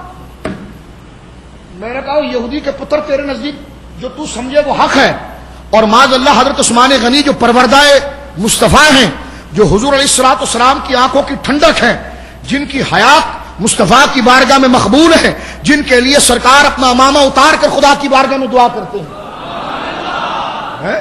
جن کو مصطفیٰ فتنوں کے مقابلوں کے لیے تیسرے نمبر پر رکھتے ہیں. اور فرمایا حضرت مرہ بن کعب سے، وہ دیکھو وہ جو جا رہا ہے نا منہ پر رومال اوڑھ کر، اس کے زمانے میں فتنے بہت ہوں گے، فتنے بہت ہوں گے، لیکن وہ حق پر ہوگا. مرہ بن کعب کہتے ہیں میں دوڑتا ہوا گیا، منہ سے رومال ہٹایا تو عثمان غنی تھے. سرکار نے تو اپنے اس یار کو رکھا تھا فتنوں کے مقابلے کے لیے. یہ فتنوں کے مقابلے کے لیے کسی کچے بندے کو رکھا جاتا ہے؟ دشمن کے مقابلے کے لیے کسی کچے بندے کو رکھا جاتا ہے؟ میں اپنی پاک فوج کو بھی یہ کہوں گا، حفاظت کے لیے بھی آپ ذرا پکے بندے رکھیں، جو ملک کے بھی حق محافظ ہو، اور فوج کی غیرت اور نصرت کو بھی وہ جانتے ہو کہ فوج کا اقبال اور عزت کس قدر بلند ہوتی ہے، اور لوگوں کے دلوں کے اندر ان کا کیا مقام ہوتا ہے. تبلیغی غداروں کو تم نے رکھا تو آج ہمارا سر پوری دنیا کے سامنے جھکا ہوا ہے. خدا کی قسم، جو لوگ گئے، جو نقصان ہوا، ہماری جیب سے کچھ نہیں گیا. میں اپنی آپ بیتی سناؤں کہ دل خون کے آنسو ہوتا ہے کہ جس سے ہماری عزتیں وابستہ ہیں، جس ادارے کے ساتھ، اس کا اتنا بڑا کھلواڑ ہوا کس کی وجہ سے؟ وابیوں کی وجہ سے. کس کی وجہ سے ہوا بولیے؟ وابیوں کی وجہ سے ہوا ہے. تو لہذا ہم یہ کہتے ہیں کہ اس نہج پر آئیں، اور اس نہج پر آ کر اس عقیدے کو اپنائیں کہ خارجی کبھی وفادار نہیں ہو سکتا، اور رافضی کبھی ملت کا وفادار نہیں ہو سکتا. تو یہاں پر بہت پیارا نقطہ ذکر کیا ہے علماء نے، اور حضرت انس بن مالک کہتے ہیں کہ شیخین سے محبت کرنا. کیا فرمایا؟ شیخین سے محبت کرو گے تو وہ رافضی نہیں رہے گا، اور ختنین سے تانا نہ کرنا تو وہ تفضیلی نہیں رہے گا. جماعت اسلامی اگر اپنے آپ کو سنی کہتی ہے تو میں کہتا ہوں کہ حضرت انس بن مالک کے فتوے کا جواب لیا ہے. مودودی نے جو پوری کتاب حضرت عثمان غنی کے تان پر لکھی ہے، تو اس بات نے بتا دیا وہ شیعوں کے کتوں میں سے کتا تھا، سنی نہ تھا. سنی او دوراجی کے بھولے والے میمنوں، محنتی کو ووٹ دینے والوں، خدا کو کیا جواب دو گے؟ وہ کہتے ہیں نا کہ جناب جدھر دیکھا اور دری بچھادی چڑھتے سورج کو سلام کر لیا. نہ تمہارا سورج صدیق اکبر کی محبت سے چڑھتا ہے، حضرت عثمان غنی کی محبت سے چڑھتا ہے. تو لہذا جماعت اسلامی سے دل نرم رکھنے والوں، پہلے اس بات پر آؤ کہ خدا کو مر کا جواب کیا دو گے؟ تو ختنین سے جو محبت کر، ختنین کو جو تانا دے وہ تبذیلی ہے، اور شیخین سے جو محبت نہ کرے وہ رافضی ہے. سنی وہ ہے جو شیخین سے محبت کرے اور ختنین کے لیے زبان ادب میں ذکر کرے اور موزے پر مسے کو جائز کہے. دو کی تو میں نے وضاحت کر دی آپ کے سامنے، ٹھیک ہے؟ پکڑیے گا ضرور جماعت اسلامی والوں کو. یہ میری پوری دنیا میں مجھے لوگ دیکھ رہے ہیں اس وقت. بنگلہ دیش کی حکومت کو میں سلام پیش کرتا ہوں، اور پاکستان کو کہتا ہوں تھوڑی غیرت پکڑے. بنگلہ دیش کی حکومت نے فوراً جماعت اسلامی پر پابندی لگا دی. جنگ اخبار ہے، آج سے 2-2.5 سال پہلے کی بات ہے، پابندی لگا دی. پورے اداروں کے اندر مودودی کی کتابوں پر بینڈ لگا دیا ہے، پوری اداروں میں. میں نے اس دوران میں نے خود بنگلہ دیش کا دورہ کیا. مجھے وہاں پر ہمارے ایک بہت بڑے بزرگ عالم دین ہیں، حضور حکیم الامت میرے آقا مفتی احمد یار خان نعیمی رحمۃ اللہ علیہ کے چہیتے شاگردوں میں سے ہیں، شیخ الحدیث مولانا عبید الحق صاحب دامت برکاتہم العالیہ، ان کو لمبی عمر اللہ تعالیٰ فرمائے. امام اہل سنت ہیں وہ. وہاں پر انہوں نے کانفرنس میں منعقد کی تھی، سنی کانفرنس میں گیا تو وہاں پر میں نے باقاعدہ وہاں کے جرائد میں بھی دیکھا اس چیز کو کہ اس کی حکومت نے اس پابندی لگائی ہے کہ اگر بنگلہ دیش کو بچانا ہے، ملک کو بچانا ہے، تو ان فتنوں کو ملک سے بھگانا پڑے گا. تو لہذا میں یہ کہنا چاہتا ہوں آئی ایس آئی کو اور ہمارے فوجی مقدس ادارے کو، جماعت اسلامی کو تو تم نے اپنے سینے پر پالا ہے، تو وہی تمہارے سینے کو چھنی کر رہی ہے، ابھی وہی تمہارے سینے کو چھنی کر رہی ہے. تو لہذا آؤ، اہل سنت کا نظریہ یہ ہے کہ جو شیخین سے محبت کرے اور ختنین کے لیے تعظیم کلمات کہے اور موزے پر مسے کو بولیے. موزے پر مسے کی وضاحت کرتا ہوں تاکہ پھر آگے پوری تقریر سیدھی چلے گی. امام اعظم ابو حنیفہ رحمۃ اللہ علیہ کوفے میں رہنے والے، کوفہ شیعوں کا ایک بہت بڑا مرکز تھا. شیعوں کے نزدیک موزے پر مسح کرنا ناجائز ہے. موزے سے مراد یہ نہیں کہ جو آپ جوتے میں ساکس پہنتے ہیں، اس سے مراد چمڑے کا وہ موزہ جس کی نال ہوتی ہے، جو بالکل ایک ایسے جوتے کے مانند ہوتا ہے جو پاؤں کو مکمل راحت پہنچاتا ہے، اور بندہ اگر اس پر سفر کرے تو کانٹے پتھر اس کو نہیں چبھتے. ٹھیک ہے. ہمارے فقہا نے لکھا ہے کہ اگر کوئی بندہ کوئی سفر میں جا رہا ہے یا سردی کی راتیں ہیں، تو اگر وہ اس کو پہن لے اور وضو ایک دفعہ کر کے جرابے کو پہن لے تو پھر اس کی میعاد مسافر کے حوالے سے الگ ہے، مقیم کے حوالے سے الگ ہے. اس کے دنوں کو متعین کیا گیا ہے کہ اب اگر اس نے جسم کے دیگر اعضاء کو دھو لیا اور موزے کے اوپر صرف اس نے چمڑے کے موزے پر ہاتھ پھیر کے مسح کر لیا نال کا، تو یہ اس کا مسح ہو گیا. اس وقت رافضی اس کو حرام کہتے تھے.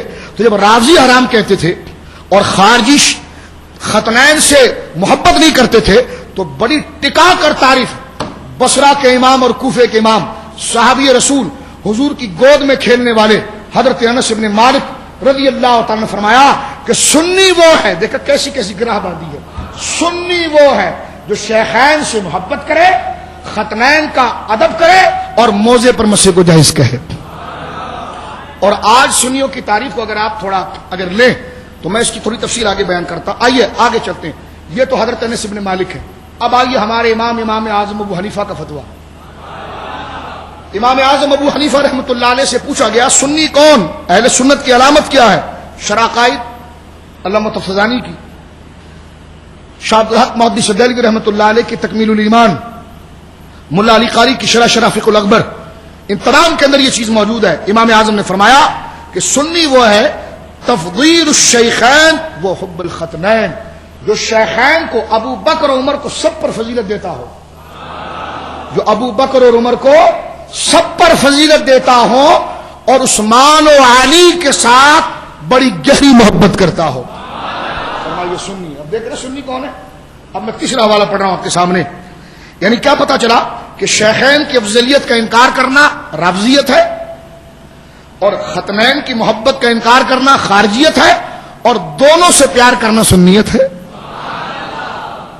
دونوں سے پیار کرنا، یہ ساری محبت سنی کے دل میں ہی آ سکتی ہے کیونکہ اس کا دل اللہ کی یاد سے معمور رہتا ہے.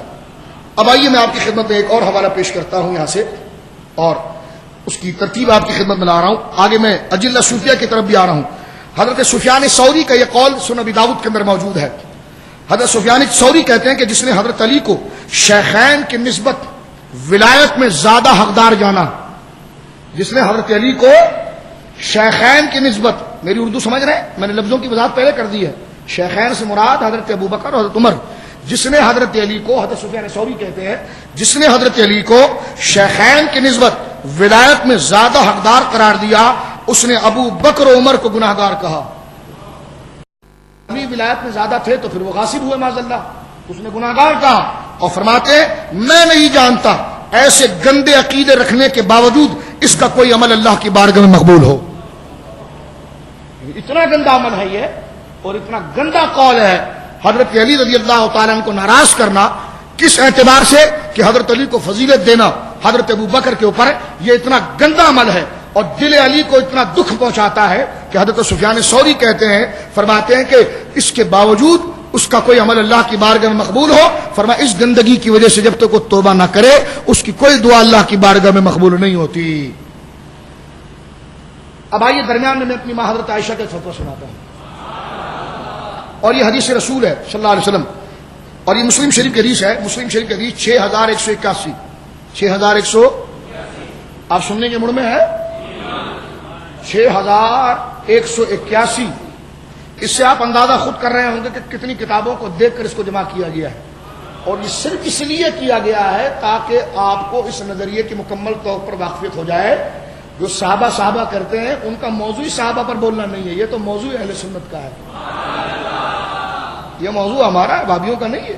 کوئی صحابہ کے نام پر تنظیم بنائے تو وہ دہشت گردی، مار پیٹ، چندہ، سعودی کی ریال کھسوٹ، ایران کے خلاف وہ سازش ہے. یہ تو ان کا ٹاپک ہی نہیں ہے، موضوع ہی نہیں ہے. یہ موضوع تو ہمارا ہے الحمدللہ. اب رسمات فرمائیے حضرت عائشہ صدیقہ رضی اللہ تعالیٰ کا یہ بڑا جاندار فتویٰ ہے. فتویٰ دیا بھی رسول اللہ صلی اللہ علیہ وسلم نے اور یہ اللہ کی مرضی ہے. مسلم شریف حدیث پاک کی کتاب، مسلم شریف حدیث نمبر 6181، 6181. حدیث میں آتا ہے کہ حضرت عائشہ صدیقہ رضی اللہ تعالیٰ نے کہتی ہیں قال لی رسول اللہ صلی اللہ علیہ وسلم فی مرضہ، سرکار وقت وصال میں مجھے سرکار علیہ الصلوۃ والسلام نے کہا ادعی لی ابا بکر، عائشہ جاؤ اور اپنے باپ ابو بکر کو بلاؤ. یہ مسلم شریف میں حدیث کہ عائشہ جاؤ رضی اللہ تعالیٰ عنہا اور اپنے باپ ابو بکر کو بلاؤ، وخاکی اور اپنے بھائیوں کو بھی بلاؤ، حتی اکتب کتابا، تاکہ میں تمہیں لکھ کر دے دوں. سرکار نے کیا فرمایا؟ تاکہ میں تمہیں لکھ کر دے دوں. فإنی اخاف ان یتمنی متمن، مجھے ڈر لگتا ہے کہ میرے بعد کوئی تمنا کرنے والا کوئی تمنا نہ کر لے. ابھی سن رہے آپ مسلم شریف کے حدیث ہے. میری ماں کہتی ہے کہ مجھے کہا کہ خود بھی آؤ، اپنے باپ کو بھی بلاؤ، بھائیوں کو بھی بلاؤ، میں کچھ لکھ کر دینا چاہتا ہوں، میں لکھ کر دینا چاہتا ہوں. میں کہتا ہوں رافضیو، اگر ایسا کوئی حوالہ حضرت علی کے بارے میں ہوتا تو تم زمین آسمان کو ایک کر دیتے. لیکن دیکھ لو یہ حوالہ ہے کس کے بارے میں ہے؟ یہ حوالہ تمہیں تو اگر من کنت مولا فعلی مولا، جو حدیث ہم اہل سنت کو قبول ہے، خارجیوں کو قبول نہیں ہے، لیکن اس سے خلافت نہیں ثابت ہوتی. اس کو لے کر تم نے پورا مذہب 1400 سال سے چلا رہے ہو. اگر ایسی حدیثیں تمہارے پاس ہوتی تو تم ہمارا حل کیا کرتے؟ سمجھ رہے میری بات؟ اب ذرا سنیے اس بات کو. لیکن من کنت مولا فعلی مولا، یہ حضرت علی اس کے مستحق ہیں. سارے صحابہ مولا ہیں، اور ترتیب کے اعتبار سے علی مولا ہے، پھر عثمان مولا ہے، پھر اوپر عمر مولا ہے، پھر سب کے مولا حضرت ابو بکر ہے. یہ حضرت علی کرم اللہ وجہ کا نظریہ ہے. اب سنیے میری بات. ایک بات میں یہاں پر یہ بھی ذکر کر دوں. یہاں پر آج مجھے آپ کہیں گے کہ آپ اس نظریے پر کیوں آئے؟ ہم نے تو کتابوں کے اندر دیکھا ہے کہ حضرت علی کی فضیلت بڑی کثرت کے ساتھ ہے. کیوں نہیں ہے؟ ہم نے تقریریں کی ہیں. میں صرف یہ بتانا چاہ رہا ہوں کہ جب ہمارے محدثین نے اور ہمارے علماء نے حضرت مولا کائنات علی مرتضیٰ کرم اللہ وجہ الکریم کی شان میں جو بڑی بڑی کتابیں لکھی، اس کی وجہ یہ ہے کہ اس دور میں خارجی بہت پھیل گئے تھے. وہ حضرت علی کے ذکر سے چڑھتے تھے، اس لیے ہمارے سنی علماء نے پھر سارا محاذ حضرت علی کی تعریف میں لگا دیا. اس کا یہ مطلب نہیں تھا کہ وہ حضرت علی کے نظریے کے خلاف تھے، اس لیے کہ مولا علی بھی حضور کی عزت کا ایک پہلو ہے. جب خارجی مولا علی کے ذکر کو برداشت نہیں کرتے تھے تو امام نسائی نے اسی ممبر پر بیٹھ کر اپنے گردن کی ہڈی تو ڈنڈوں سے توڑوا لی، لیکن حضرت علی کی تعریف سے زبان نہیں روکی. سعید بن جبیر نے اپنے کاندھے سے گردن تو کٹوا لی، لیکن ذکر علی کو چھوڑا نہیں. یہ اس لیے تھا کہ سامنے خارجی موجود تھے، سامنے خارجی موجود تھے. اس سے مراد یہ نہیں کہ سیدنا علی کو فضیلت دی جا رہی ہے، نہیں، سامنے وہ دشمن موجود تھا جو سرے سے حضرت علی کو نہیں مان رہا تھا اور اس ذکر کو گناہ سمجھتا تھا. تو ہمارے علماء نے اسی ترتیب کو ملحوظ رکھتے ہوئے خلیفہ چہارم کے دفاع کے لیے خوب کتابیں لکھی ہیں. اور اب دور بدل گیا ہے. اب دور ایسا آ گیا ہے کہ تبذیلیوں نے کچھ اور سمجھا ہے.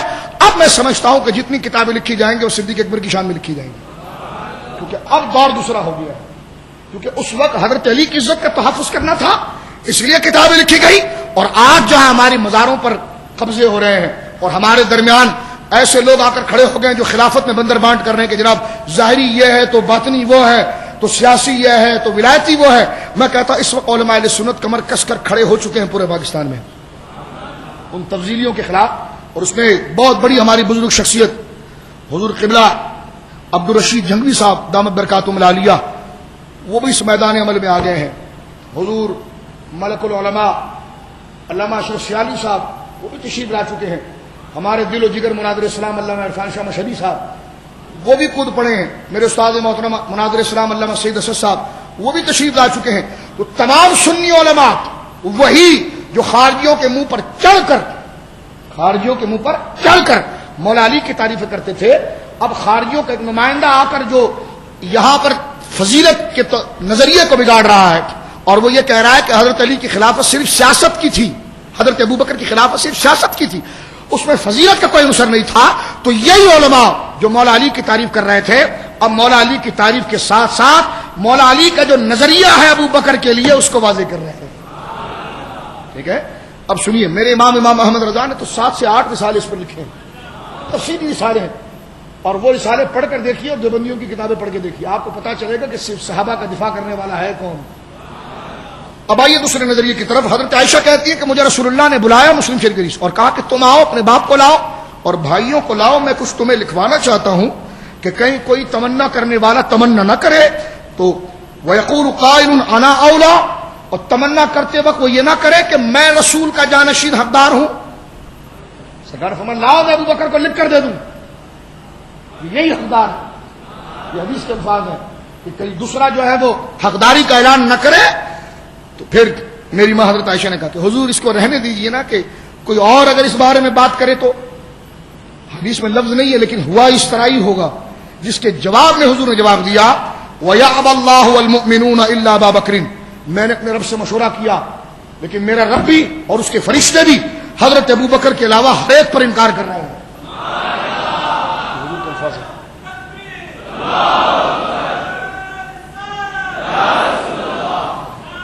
فرمایا عائشہ نعرہ خلافت، نعرہ حیدری. فرمایا کہ حضرت عائشہ کہتی ہے کہ جب یہ کہا ہوگا تو سرکار نے جواب دیا وَيَأْبَى اللَّهُ الْمُؤْمِنُونَ إِلَّا أَبَا بَكْرٍ، اللہ تعالیٰ اس کے فرشتوں سے، میں نے اللہ سے مشورہ ہوا ہوگا، بات ہوئی ہوگی، تو فرمایا کہ رب کریم نے ابو بکر کے علاوہ کسی اور کو قبول کرنے سے انکار کر دیا. فرشتوں نے بھی ابو بکر کے علاوہ کسی اور کو قبول کرنے سے انکار کر دیا. یہ صحیح حدیث سیدنا صدیق اکبر رضی اللہ تعالیٰ کی شان میں. تھوڑا سا آگے چلیں،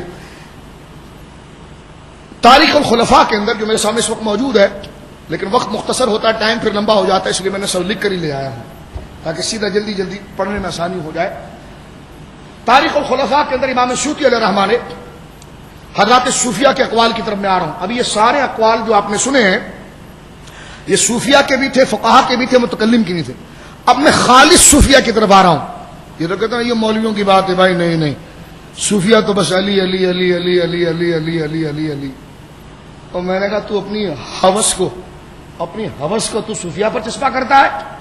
صوفیہ علی علی کرتے ہیں لیکن کہتے ہیں ابو بکر ابو بکر ابو بکر، صدیق صدیق صدیق صدیق صدیق، عمر فاروق فاروق فاروق فاروق فاروق، عثمان ذوالنورین ذوالنورین، بولیے. پھر کہتے ہیں علی علی علی علی علی علی. یہ صوفیہ کا نظریہ ہے. سمجھے میری بات آپ؟ اب آئیے اس نظریے کی طرف. حضرت امام سیوطی علیہ رحمہ لکھتے ہیں بہت بڑے صوفی کے بارے میں، کہتے ہیں کہ فرات بن صائب سے روایت ہے. فرات بن صائب کہتے ہیں کہ میں نے ایک بہت بڑے صوفی ہیں گزرے ہیں عرب میں، کہتے ہیں کہ میں ان کے پاس پہنچا، ان کا نام تھا میمون بن مہران. میں ان کے پاس پہنچا اور میں نے ان سے پوچھا آپ کے نزدیک حضرت علی افضل ہے ابو بکر عمر سے؟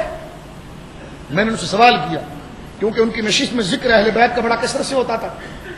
تو کہتا میں نے ان سے پوچھا کہ آپ کے نزدیک کیا حضرت علی جو ہیں، اور کیوں ہوتا تھا؟ میں نے پہلے بتایا کہ گرد و نواح میں خارجی بہت تھے. جس طرح کہ ہم امام جعفر صادق کا کنڈا کریں تو خارجی کہتا ہے بدعت ہے. 10 محرم کو اگر ہم شربت بنائیں تو خارجی کہتا ہے حرام، خارجی کہتا ہے. اور اسی خارجی گنگوہی دیوبندیوں کے پیر سے جب پوچھا گیا کہ ہندو کی دیوالی کی پوریاں کھانا کیسا ہے تو کہتے کوئی عرض نہیں ہے. یہ فتاوی رشیدیہ ہے، یہ خارجیت نہیں ہے. کتنا بغض ہے اہل بیت سے دیکھیں آپ کہ ہندوؤں کی دیوالی کی پوریاں کھانا کیسا ہے، کہتے کوئی عرض نہیں. اسی میں پوچھا گیا کہ جناب ہندوؤں کے سود کے پیاؤ کا پانی پینا کیسا ہے، کہتے کوئی عرض نہیں. کہ امام حسین کی سبیل کا پانی پینا کا حرام ہے. دیکھ رہے خارجیت آپ؟ تو ایسے خارجی موجود تھے، اس لیے وہ صوفی صاحب اپنے آستانے پر بس علی علی حسین حسین کرتے تھے تاکہ دین کو بچایا جائے. کیونکہ دین کی جس جڑ کو کمزور کیا جائے تو اپنا سارا خون اس میں لگا دینا چاہیے. کیونکہ جہاں دیگر شجر سلامت ہے تو جو ضعیف ہو رہا ہے، ایک جڑ کٹی تو پھر پورا درخت گرے گا. تو اس لیے انہوں نے حضرت علی کی محبت کے اندر جو آ کر ساری احادیث پڑھی، اس لیے کہ وہ ظالم نسبتوں کو ختم کر رہے تھے، حضرت علی اور خاندان اہل بیت کی عقیدت کو پامال کر رہے تھے. تو صوفیہ نے اپنا سارا خون پھر تعریف اہل بیت میں لگا دیا. اور پیچھے ابو بکر بھی خوش ہو رہے تھے کہ ٹھیک کر رہے ہوتے، ہم علی کے بغیر نہیں، علی ہمارے بغیر نہیں. ٹھیک ہے. اب سنیے، تو وہ کہتا ہے کہ میں نے ان کے آستانے پر ایسی بڑی گفتگو سنی ہے. تو کہتے ہیں میمون بن مہران نے پوچھا کہ آپ کے نزدیک علی افضل ہے حضرت ابو بکر عمر سے؟ یہ کہنا تھا، یہ سوال سن کر وہ کانپنے لگے. وہ بزرگ جو تھے ان پر ڈر اور خوف کی کپکپاہٹ شروع ہو گئی، یعنی اتنا ضروری نظریہ ہے. عبدالعزیز فرحاروی علیہ رحمہ، جنہوں نے نبراس لکھی ہے شراقائد کی شرح، انہوں نے صحابہ کی بات کو واضح کیا کہ یہ عقیدہ بہت شدید ہے حضرت ابو بکر کو افضل ماننا بہت ضروری ہے. اس میں بندہ ذرا ڈھیلا ہوتا ہے تو راضی ہو جاتا ہے. اس لیے یہ صاحب تقوی شخص کانپنے لگے کہ تم مجھ سے کیا پوچھ رہا ہے کہ میں حضرت علی کو ترجیح دیتا ہوں حضرت ابو بکر پر. کانپنے لگے یہاں تک کہ ان کے ہاتھ کی لاٹھی گر گئی اور ان پر غشی آ گئی. ان کے مریدین نے ان کو پکڑا, فرمایا کہ میں زندہ ہوں اور لوگ ایسی باتیں کرتے ہیں.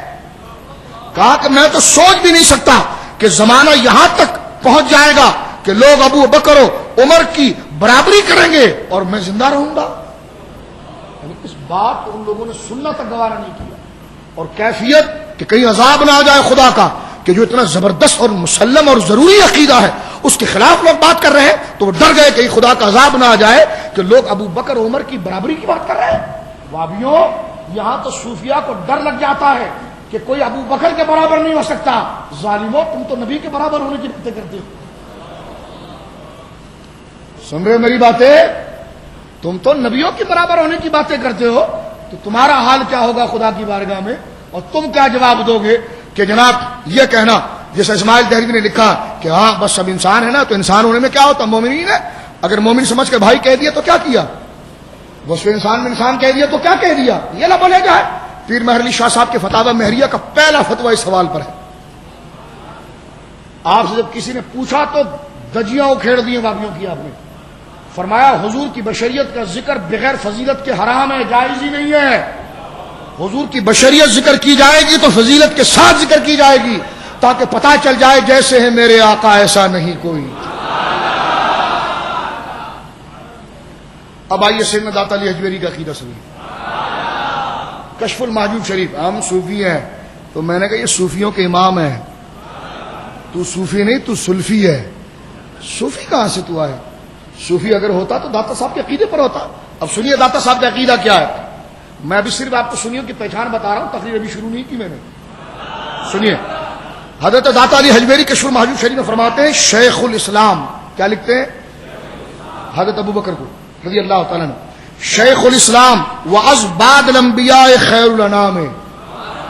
یعنی آپ سارے مسلمانوں کے پیر, شیخ کہتے ہیں پیر کو, شیخ الاسلام فرماتے ہیں سارے مسلمانوں کے پیر, وازباد الانبیاء خیر الانام, اور انبیاء کے بعد ساری خدائی میں سب سے افضل.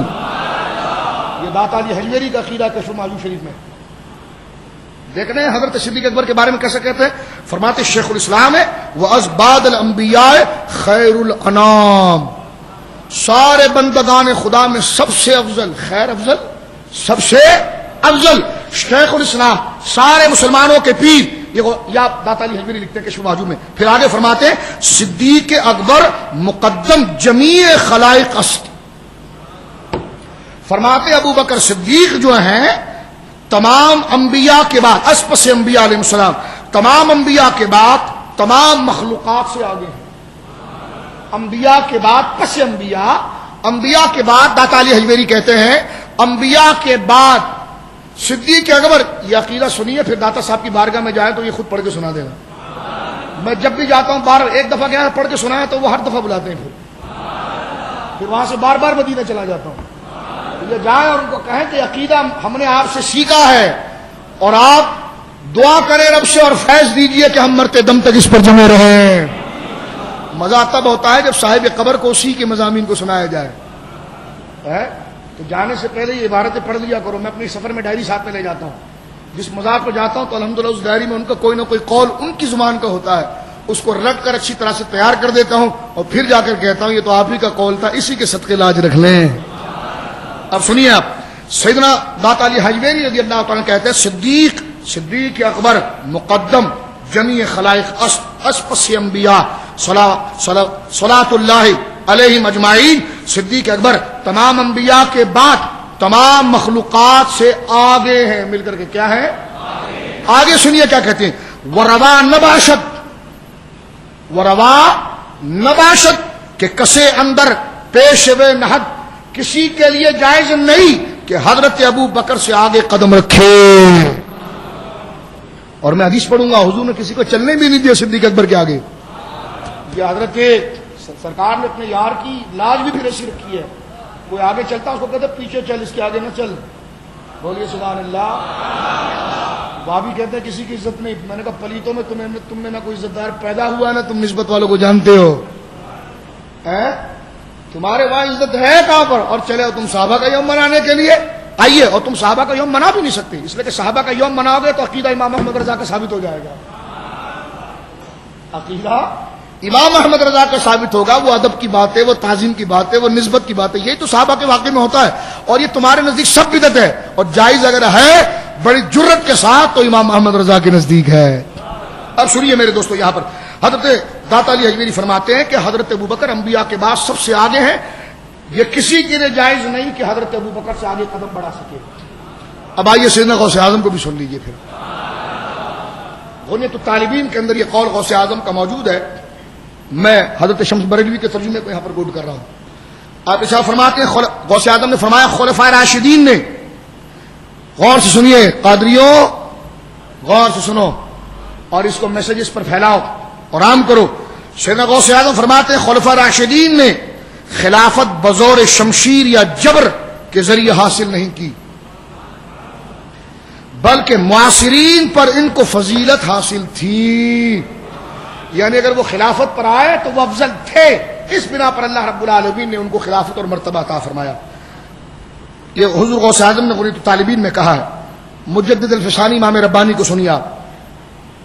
سبحان اللہ نہیں آتا آپ کو؟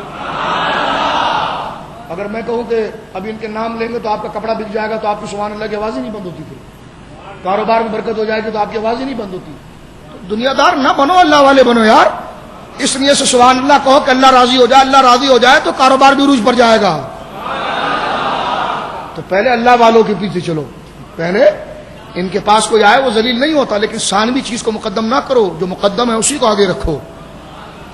حضرت امام ربانی مجدد الفسانی کہیے رضی اللہ تعالیٰ عنہ, مکتوبات شریف جلد نمبر 2 مکتوب نمبر 36, حضرت امام ربانی رضی اللہ تعالیٰ لکھتے ہیں افضلیت الشیخین بر باقی امت قطعی است. فرماتے ہیں حضرت امام ربانی کہ شیخین کی فضیلت, ابو بکر و عمر کی فضیلت تمام امت پر قطعی ہے, مضبوط دلائل سے ضروری ہے.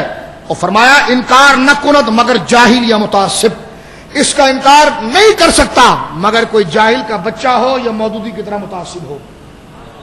جاہل یا متعصب اس کا انکار کر سکتا ہے, ورنہ شیخین کی افضلیت تمام امت کے اوپر ایسے ہے جو قطعی نظریہ ہے. کیا یہ بولیے؟ ہمارے بعض علماء نے ایک قطعی نظریے کے انکار کا کفر تک کا فتویٰ دیا ہے. شیخین کی فضیلت کے انکار پر ہمارے بعض علماء نے کفر تک کا فتویٰ دیا ہے.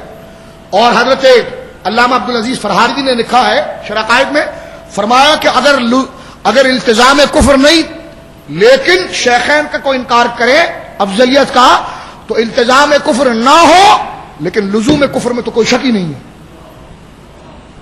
لزوم کفر میں اس کے لیے کوئی شک ہی نہیں ہے. کہ التزام نہ ہو لیکن لزوم کفر میں تو کوئی شک نہیں. یہ فضیلت کا مقام ہے حضرت شیخین رضی اللہ تعالیٰ عنہما کا. آئیے تھوڑا سا اور آگے چلتے ہیں, حضرت امام غزالی کا فتویٰ سنتے ہیں. درود پاک پڑھیے, ذرا باواز سے بلند پڑھیے درود پاک. اللہم صلی علی.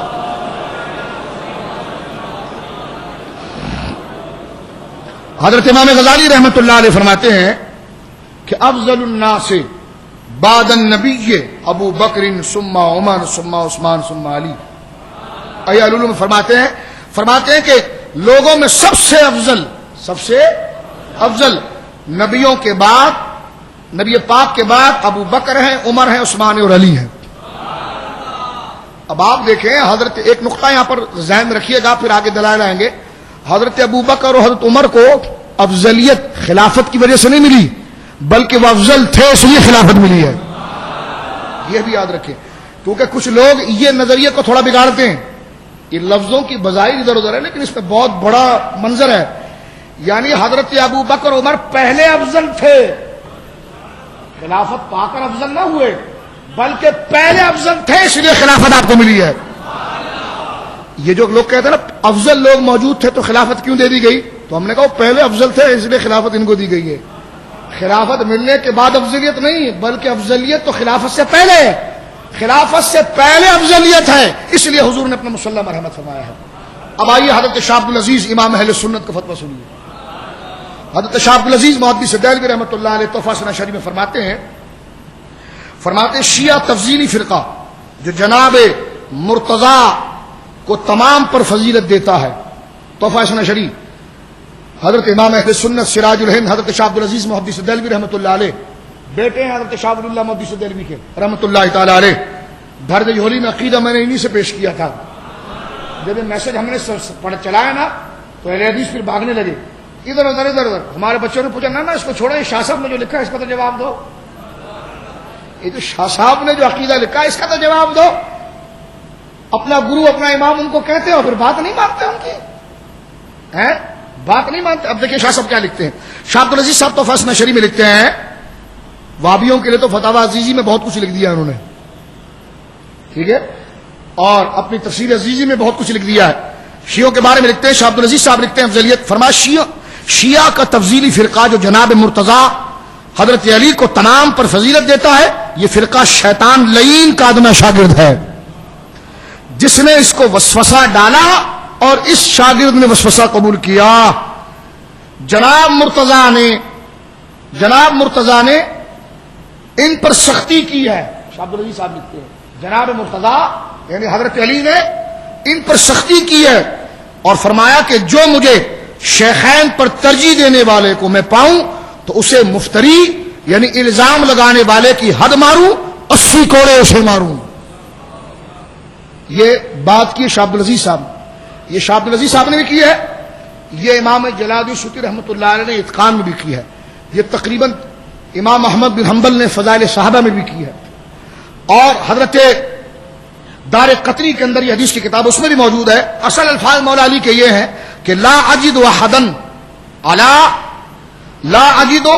احدا فضلنی علی ابی بکر و عمر، اگر میں ایسے بندے کو پاؤں جو مجھے ابو بکر و عمر پر فضیلت دیتا ہے، الا جلدتہ حد المفتری، میں اسے الزام تراشی کرنے والے، الزام لگانے والے، تہمت لگانے والے کی طرح پکڑ کر اس پر حد لگاؤں 80 کوڑے کی۔ تو حضرت علی کا فتویٰ سن لیا آپ نے، یعنی حضرت علی کا مزاج یہ ہے کہ اگر مجھے کوئی ابو بکر و عمر سے افضل کہے گا تو وہ مجھ پر الزام لگا رہا ہے، تہمت لگا رہا ہے، اور تہمت لگانے والے کو 80 کوڑے لگانے کی حد ہے، میں اسے پاؤں تو 80 کوڑے لگاؤں۔ اس لیے آپ نے عبداللہ بن سبا کو زندہ جلوا دیا تھا۔ آئیے پیر محر علی شاہ صاحب کے فتاوی مہریہ میں حضرت پیر صاحب نے تو تفضیلیوں کی جو آخری دھواں نکل رہا تھا نا اس پر بھی مٹی پھیر دی ہے۔ لوگ کہتے ہیں ہم تو پیروں کی مانیں گے، میں نے کہا یہ سید بھی ایسا ہے کہ ثانی نہیں، اور پیر بھی ایسا ہے کہ ثانی نہیں ہے۔ تو اب یہ تو سب پر حجت شخصیت ہے نا۔ آئیے سیدنا داتا علی حجویری کی طرح حضرت پیر محر علی شاہ صاحب خلافت پر بہت خوبصورت بات کر رہے ہیں، توجہ سنیے گا کیونکہ امام الکلام کلام الامام ہے۔ یہ میں کہتا ہوں اگر صرف پیر صاحب کا میں اگر یہ جلسہ کم سے کم 1000 میل دور رکھتا اور اگر آپ پیدل چل کر آتے یا آپ آتے اور رکھتے اور میں 1000 میل پیدل آتا اور صرف پیر صاحب کا یہ قول سن کر ہم چلے جاتے، میں کہتا ہوں پھر بھی یہ قول اس سے بھاری ہی رہتا۔ اتنی قیمتی بات فرمائی، ہمارے پاس علم کی قدر نہیں ہے، ہاں ہمارے ایمان کمزور ہے، قدر نہیں ہے۔ پیر صاحب کا یہ جملہ آپ ذرا سنیے گا، پیر صاحب فرماتے ہیں نیابت نبوی یعنی حضور کی نیابت نبوی کا مستحق وہی ہو سکتا ہے جس کا جوہر نفس انبیاء کرام کے جوہر نفس سے قریب ہو۔ پس اب خلافت کی 2 قسمیں دیکھو، اگر جو ٹی وی پر بیٹھ کے کی جاتی ہے، یہاں پر پیر صاحب نے بھی 2 قسمیں کر کے دیکھو کیسا پانی پھیرا ان سب پر۔ فرمایا پس صورت خلافت اور معنی خلافت، 2 قسمیں کر دی خلافت کی، صورت خلافت اور معنی خلافت۔ صورت خلافت کیا مطلب؟ کیونکہ خلافت سیاست کے لیے ہوتی ہے، یہ صورت خلافت ہے۔ اور معنی خلافت کیا ہوتا ہے؟ حضور کے قریب ہونا، حضور کے قریب ہونا۔ اب پیر صاحب لکھتے ہیں کہ صورت خلافت جو یہ کہتا ہے نا کہ سیاست میں ابو بکر اعلیٰ ہے اور ولایت میں حضرت علی اعلیٰ ہے، پیر صاحب حسنی حسینی سید ہونے کی حیثیت سے اب سیدوں کا نظریہ پیش کرتے ہیں۔ فرماتے پس صورت خلافت یعنی سیاست عامہ اور مانوی خلافت یعنی قرب انبیاء دونوں کا جامع ہوتا ہے، اس لیے اسے خلافت دی جاتی ہے۔ تو پیر صاحب کے نزدیک تو فرق نہیں ہے، اور تو پتہ نہیں ذات کا کیا تھا، اور تو آج حضرت علی کی محبت ہمیں سکھا رہا ہے، سیدوں کو سکھا رہا ہے، اور تو فرق کر رہا ہے کہ جناب حضرت علی کے درجہ یہ، ان کا درجہ یہ۔ میں نے کہا جن کے گھر کی بات ہے، جن کے گھر کی بات ہے، جن کے گھر کا مسئلہ ہے، جن کا نسب بھی عالی، جن کا مذہب بھی عالی، جن کی شان بھی عالی، وہ فرماتے ہیں کہ خلافت صورتی خلافت، سوری خلافت، یعنی خلافت کس لیے ہوتی ہے کہ نظام سیاست چلائے، لیکن کس کی ہوتی ہے؟ آقا کی طرف سے ہوتی ہے۔ تو مانن نبی سے جڑا ہونا یہی ولایت ہے، اور صورتاً سیاست میں مضبوط ہونا۔ پیر صاحب فرماتے ہیں کہ نیابت نبوی کا مستحق وہی ہو سکتا ہے جو صورت خلافت اور معنی خلافت دونوں کا جامع ہو۔ اور چند لائن چھوڑ کر آگے ایک بڑی پیاری بات لکھی پیر صاحب نے، فرماتے البتہ اتنا فرق ضروری ہے، سن رہے آپ؟ فرماتے البتہ اتنا فرق ضرور ہے کہ خلفائے ثلاثہ حضرت ابو بکر، عمر، عثمان، خلفائے ثلاثہ کے زمانے میں صورت خلافت بدرجہ عدم موجود تھی، کیونکہ خلافت کی صورت اتحاد کے لیے، ترقی کے لیے، مضبوطی کے لیے، تو 3 صحابہ کے دور میں مضبوطی بہت ہوئی، مسلمانوں میں نا اتفاقی نہیں ہوئی، سیاسی معاملات آگے چڑھے، اور حضرت علی کے دور میں ایسا نہیں ہوا۔ حضرت علی کے دور میں فتنے بہت ہوئے ہیں، اور آپ اسی کو سلجھاتے ہوئے اس میں شہید ہوئے ہیں۔ اب پیر صاحب فرق کر رہے ہیں، پہلے فرماتے ہیں صورت خلافت اور معنی خلافت کا مجموعہ خلافت ہے، فرماتے ہیں ہاں البتہ اتنا فرق ضرور ہے، صرف جس کی گنجائش تھی اتنا بتایا، فرمایا ہاں اتنا فرق ضرور ہے کہ خلفائے ثلاثہ کے زمانے میں صورت خلافت بدرجہ عدم موجود تھی، ریاست عامہ اجتماع مسلمین کے حوالے سے، اور عہد علی مرتضیٰ میں اگرچہ مانوی خلافت بدرجہ کمال پر تھی، لیکن رسالت عامہ اور اجماع مسلمین خلفائے ثلاثہ کی طرح نہ تھا۔ تو سمجھا آپ اس بات کو؟ اس کا سمجھنے کا مقصد یہ ہے کہ وہ 3 صحابہ کے دور میں ابو بکر عمر عثمان کے دور کے اندر خلافت کی صورتی جو حیثیت ہے کہ سیاسی طور پر مضبوط ہونا، غلبہ زیادہ ہونا، مسلمانوں میں اتفاق ہونا، پیر صاحب فرماتے ہیں فرق صرف اتنا ہے حضرت علی کی خلافت میں اور ان تینوں کی خلافت میں، صرف اتنا فرق ہے، فضیلت کا فرق نہیں ہے، فضیلت کا فرق نہیں ہے۔ القول الجلی فی مناقب علی لکھ کر تم نے فتنہ تو پھیلایا، لیکن علی کا بیٹا یہاں پر کیا بات کر رہا ہے ذرا سنو۔ یہاں پر علی کا بیٹا پیر مہر علی شاہ صاحب رضی اللہ تعالیٰ فرماتے ہیں کہ فرق فضیلت میں نہیں ہے، صرف اتنا ہے کہ ان تینوں خلیفہ کے دور میں صورتی خلافت یعنی سیاسی خلافت کا بڑا غلبہ تھا، سیاسی خلافت کا، اور سیاسی خلافت کا غلبہ بغیر حضور کے تعلق کے تو نہیں ہو سکتا، کہ وہ تو تھی لیکن ظاہری جو خلافت جس مقصد کے لیے ہوتی ہے اس کا غلبہ بڑا تھا، اجماع مسلمین تھا، کثرت جہاد تھا، ترقی تھی، فتوحات تھی، کفار پر، غیر لوگوں پر غلبہ تھا۔ اور حضرت علی کے دور میں خلافت سوری زیادہ نظر نہیں آتی، لیکن ہاں وہ مصطفیٰ سے جو رابطہ ہے وہ تو ضرور تھا۔ تو آپ دیکھیں فرق اگر کسی چیز میں کیا ہے تو وہ غلبے کے حوالے سے کیا ہے، فضیلت کے حوالے سے، بولو خیر، فضیلت کے حوالے سے درود پاک پڑھ لیجیے۔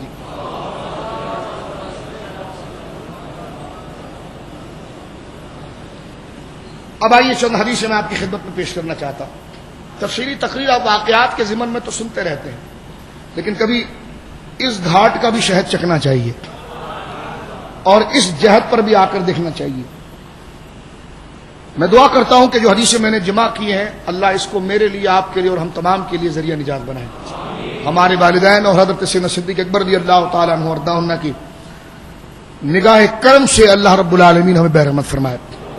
افضلیت صدیق اکبر ہمارا موضوع ہے، لہذا میں افضلیت پر میں نے کئی اقوال آپ کے سامنے پڑھ دیے، اور یہ ایسے اقوال ہے کہ جیسے دن کے دوپہر کا انکار نہیں کیا جا سکتا، 12 بجے دن کے سورج کا انکار نہیں کیا جا سکتا، اسی طرح ان اولیاء کاملین صلحاء اولیاء نے جو حضرت علی کی خلافت اور حضرت ابو بکر کی خلافت کے بارے میں لکھ دیا گیا، اس کا انکار۔ اب یہ حدیث پاک امام بخاری رحمۃ اللہ علیہ نے باب باندھا ہے، باب باندھتے امام بخاری بخاری شریف کے اندر کہ فضل ابی بکر بعد النبی صلی اللہ علیہ وسلم. بخاری شریف میں بات باندھا ہے کہ رسول اللہ کے بعد حضرت ابو بکر کی فضیلت. پتا چلا حدیث کے اندر بھی فضیلت ذکر کیا گیا ہے، سیاست نہیں ذکر کی گئی. ٹھیک ہے، لفظ فضیلت ذکر کیا گیا. اور فضیلت ہر قسم کی ہوتی، چہرے کا حسن، کردار کا حسن، تقوی، طہارت، ہر چیز فضیلت کے جامع کے اندر آتی ہے. تو امام بخاری نے یہ باب باندھ کے واضح کر دیا کہ فضیلت ہی کا عقیدہ درست ہے، اور وہ یہ ہے کہ فضل ابو بکر بعد نبی صلی اللہ علیہ وسلم، حضور کے بعد حضرت ابو بکر رضی اللہ تعالیٰ عنہ کی فضیلت. اب آئیے امامت صدیق اکبر والی جو حدیث ہے، حضرت ابو بکر نے اللہم صلی علی محمد حضرت ابو بکر نے جو نماز پڑھائی ہے سرکار کے مصلی پر آ کر، اس فضیلت والی روایت کا جو باب باندھا ہے امام بخاری نے، وہ باب یہ ہے کہ اہل العلم والفضل احق بالامامت. فرمایا جو علم اور فضل میں جتنا بڑا ہوگا وہ امامت کا اتنا مستحق ہوگا. وہ امامت کا بولیے، یہ حضرت ابو بکر کی افضلیت پر ہے، وہ امامت کا اتنا مستحق ہوگا.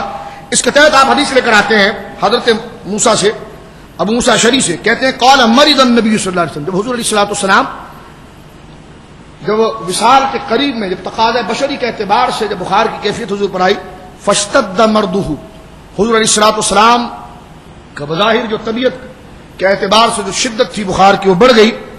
تو حضور نے فرمایا فقال اموروا ابا بکر فلیصلی بالناس، جاؤ نماز کے وقت ہو گیا، ابو بکر کو کہو میرے مصلی پر آئے اور نماز پڑھائے. بولو سبحان اللہ. حضرت عائشہ صدیقہ رضی اللہ تعالیٰ عنہ کہتی ہیں کہ انہ رجل رقیق، حضور میرے والد گرامی بہت نرم دل ہیں. اذا قام مقامت، اگر وہ آپ کے جگہ پر کھڑے ہو جائے، لم یستطیع ان یصلی بالناس، تو وہ آپ کو دیکھے بغیر لوگوں کو نماز پڑھانے کی طاقت نہیں رکھتے. حضور آپ نے نام میرے باپ کا لے لیا لیکن میرے باپ تو بہت نرم دل ہیں. قال، پھر حضور نے فرمایا موروا ابا بکر فلیصلی بالناس، جاؤ ابو بکر سے کہو کہ وہ میرے مصلی پر آئے اور نماز پڑھائے. فعادت، سیدہ عائشہ نے پھر اپنے سوال کو دہرایا اور کہا کہ حضور میرے والد تو بہت رقیق القلب ہیں. سرکار نے پھر کہا فقال موری ابا بکر ایصلی بالناس، میں تجھ سے کہہ رہا ہوں کہ جاؤ ابو بکر سے کہو کہ میرے مصلی پر آئے نماز پڑھائیں. فإن كن صواحب یوسف، تم تو یوسف علیہ السلام کے دور کی عورتوں کی طرح باتیں کر رہی ہو. حضور نے قبول نہیں کیا، فرمایا تم تو دور یوسف کی عورتوں کی طرح باتیں کر رہی ہو. یوسف علیہ السلام کے زمانے کی عورتیں جس طرح باتیں کرتی تھی عائشہ تم اس سے وہ باتیں کر رہی ہے. فاتاہ الرسول، پھر قاصد آیا اور اس نے حضرت ابوبکر سے کہا وصلی بالناس فی حیات النبی صلی اللہ علیہ وسلم، اور آپ نے حضور کی موجودگی میں حضور کے مصلی پر نماز پڑھائی. یہ بخاری شریف کی حدیث ہے. اس حدیث کو پڑھ کر میرے دماغ میں ایک مسئلہ آیا. میں نے کہا کہ میرے آقا بڑے مروت والے ہیں، کسی کے کہنے کو نہیں ٹالتے، کسی کی مرضی کو نہیں ٹالتے. وہ کہتا حضور اگر ایسا ہو تو حضور قبول کر لیتے، لیکن یہاں پر میری ماں جیسی عظیم فقیہہ اور عظیم مدبرہ اور عظیم ذہین اور عظیم فطین طبیعت کی مالک ہے، لیکن حضور نے ان کے مشورے کو نہیں لیا، چھوڑ دیا. اس لیے کہ حدیث ابھی میں نے مسلم کی پڑھی ہے کہ رب نے مجھے کہہ دیا ہے کہ ابو بکر کے علاوہ کسی کو قبول نہیں کرنا ہے. تو وہ واقعہ سامنے کھڑا تھا جس کی بنا پر. اور میں بات عرض کرنا چاہتا ہوں، شیعہ اور تفضیلی یہاں پر کہتے تو وہ پڑھایا تو کیا ہوا، وہ تو عبد الرحمن بن عوف نے بھی تو ایک دفعہ پڑھائی تھی اور حضور نے نماز پڑھ لی تھی. میں نے کہا اس کے دو جواب ہیں. ایک جواب تو یہ کہ عبد الرحمن بن عوف کو حضور نے مصلی پر نہیں کھڑا کیا تھا، وہ خود آئے تھے، وہ خود سفر میں نماز پڑھا تو حضور نے پیچھے پڑھ لی. تو خود پڑھنا اور ہے، کسی کو اصرار کر کے لانا اور ہے. ایک بات. اب دیکھیں حضور کے مصلی پر ابو بکر رضی اللہ تعالیٰ نمازیں کتنی پڑھائی؟ 17. اچھا 17 نمازیں ذرا حساب کر کے بتائیں کتنے دن بنتے ہیں؟ ایک دن میں ہوتی ہے 5، 5 ایکم 5، 5 دونی 10، 5 تیا 3.5 دن، یعنی 3 دن اور آدھا. اب آپ دیکھیں 17 نمازیں.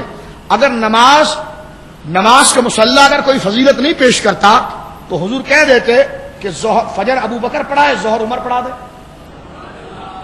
ٹھیک ہے، یہ میرے ذہن میں بڑا اچھا جواب آیا جس کو میں ذکر کر دوں کہ جناب فجر جو ہے وہ ابو بکر پڑھا دے، ظہر عمر پڑھا دے، عصر عثمان پڑھا دے، مغرب علی پڑھا دے، عشاء عبداللہ بن مسعود پڑھا دے، پھر فجر عبداللہ بن رواحہ پڑھا دے، کوئی اور پڑھا دے، ابو عبیدہ بن جراح پڑھا دے.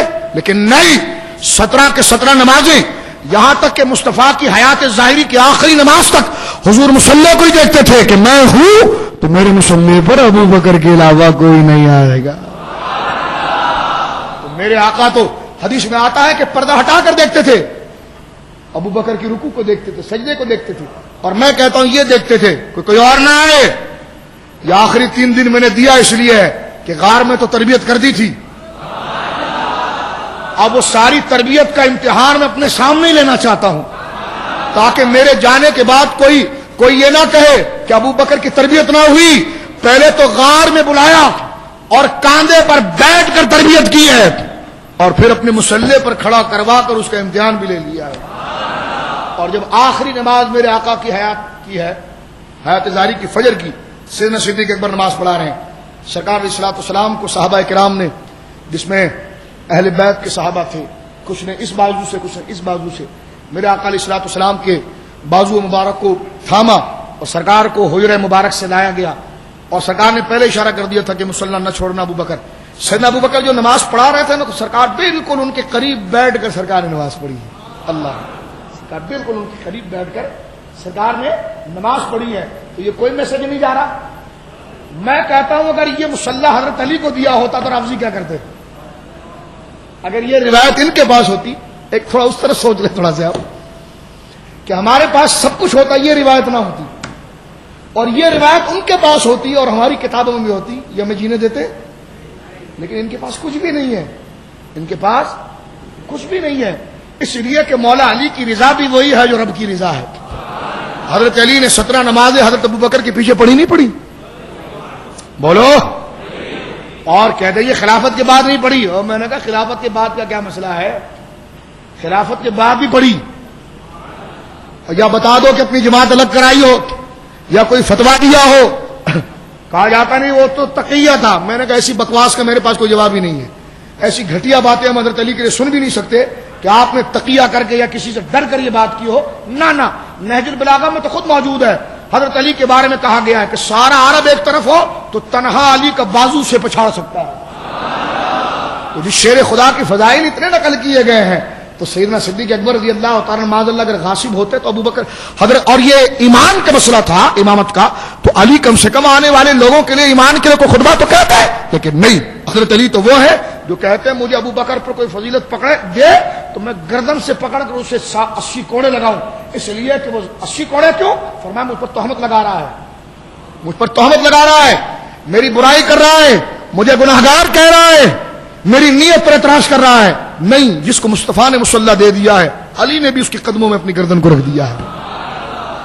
اب آپ دیکھیے یہ حدیث پاک ہے. حضرت امام سیوطی رحمۃ اللہ علیہ نے لکھا کہ ھذا حدیث متواتر, یہ حدیث تنہا حدیث نہیں بلکہ حدیث متواتر ہے, اور یہ قطعیت کے درجے کے اوپر ہے. اور اس کو امام سیوطی نے کئی سندوں کے ساتھ لے کر آئے ہیں. فرمایا یہ حدیث متواتر ہے. اور آگے تھوڑا اس سے چلیں کہ مصلی پر کھڑا کرنا کیا کیا معاملہ پیش کرتا تھا. نسائی شریف میں آ جائے امامت الاہل العلم والفضل باب نمبر, کہ امامت اہل علم اور فضل کی ہے. جب سرکار کا وصال ہو گیا تو بات چلی خلافت کے مسئلے پر کہ خلیفہ کون ہوگا.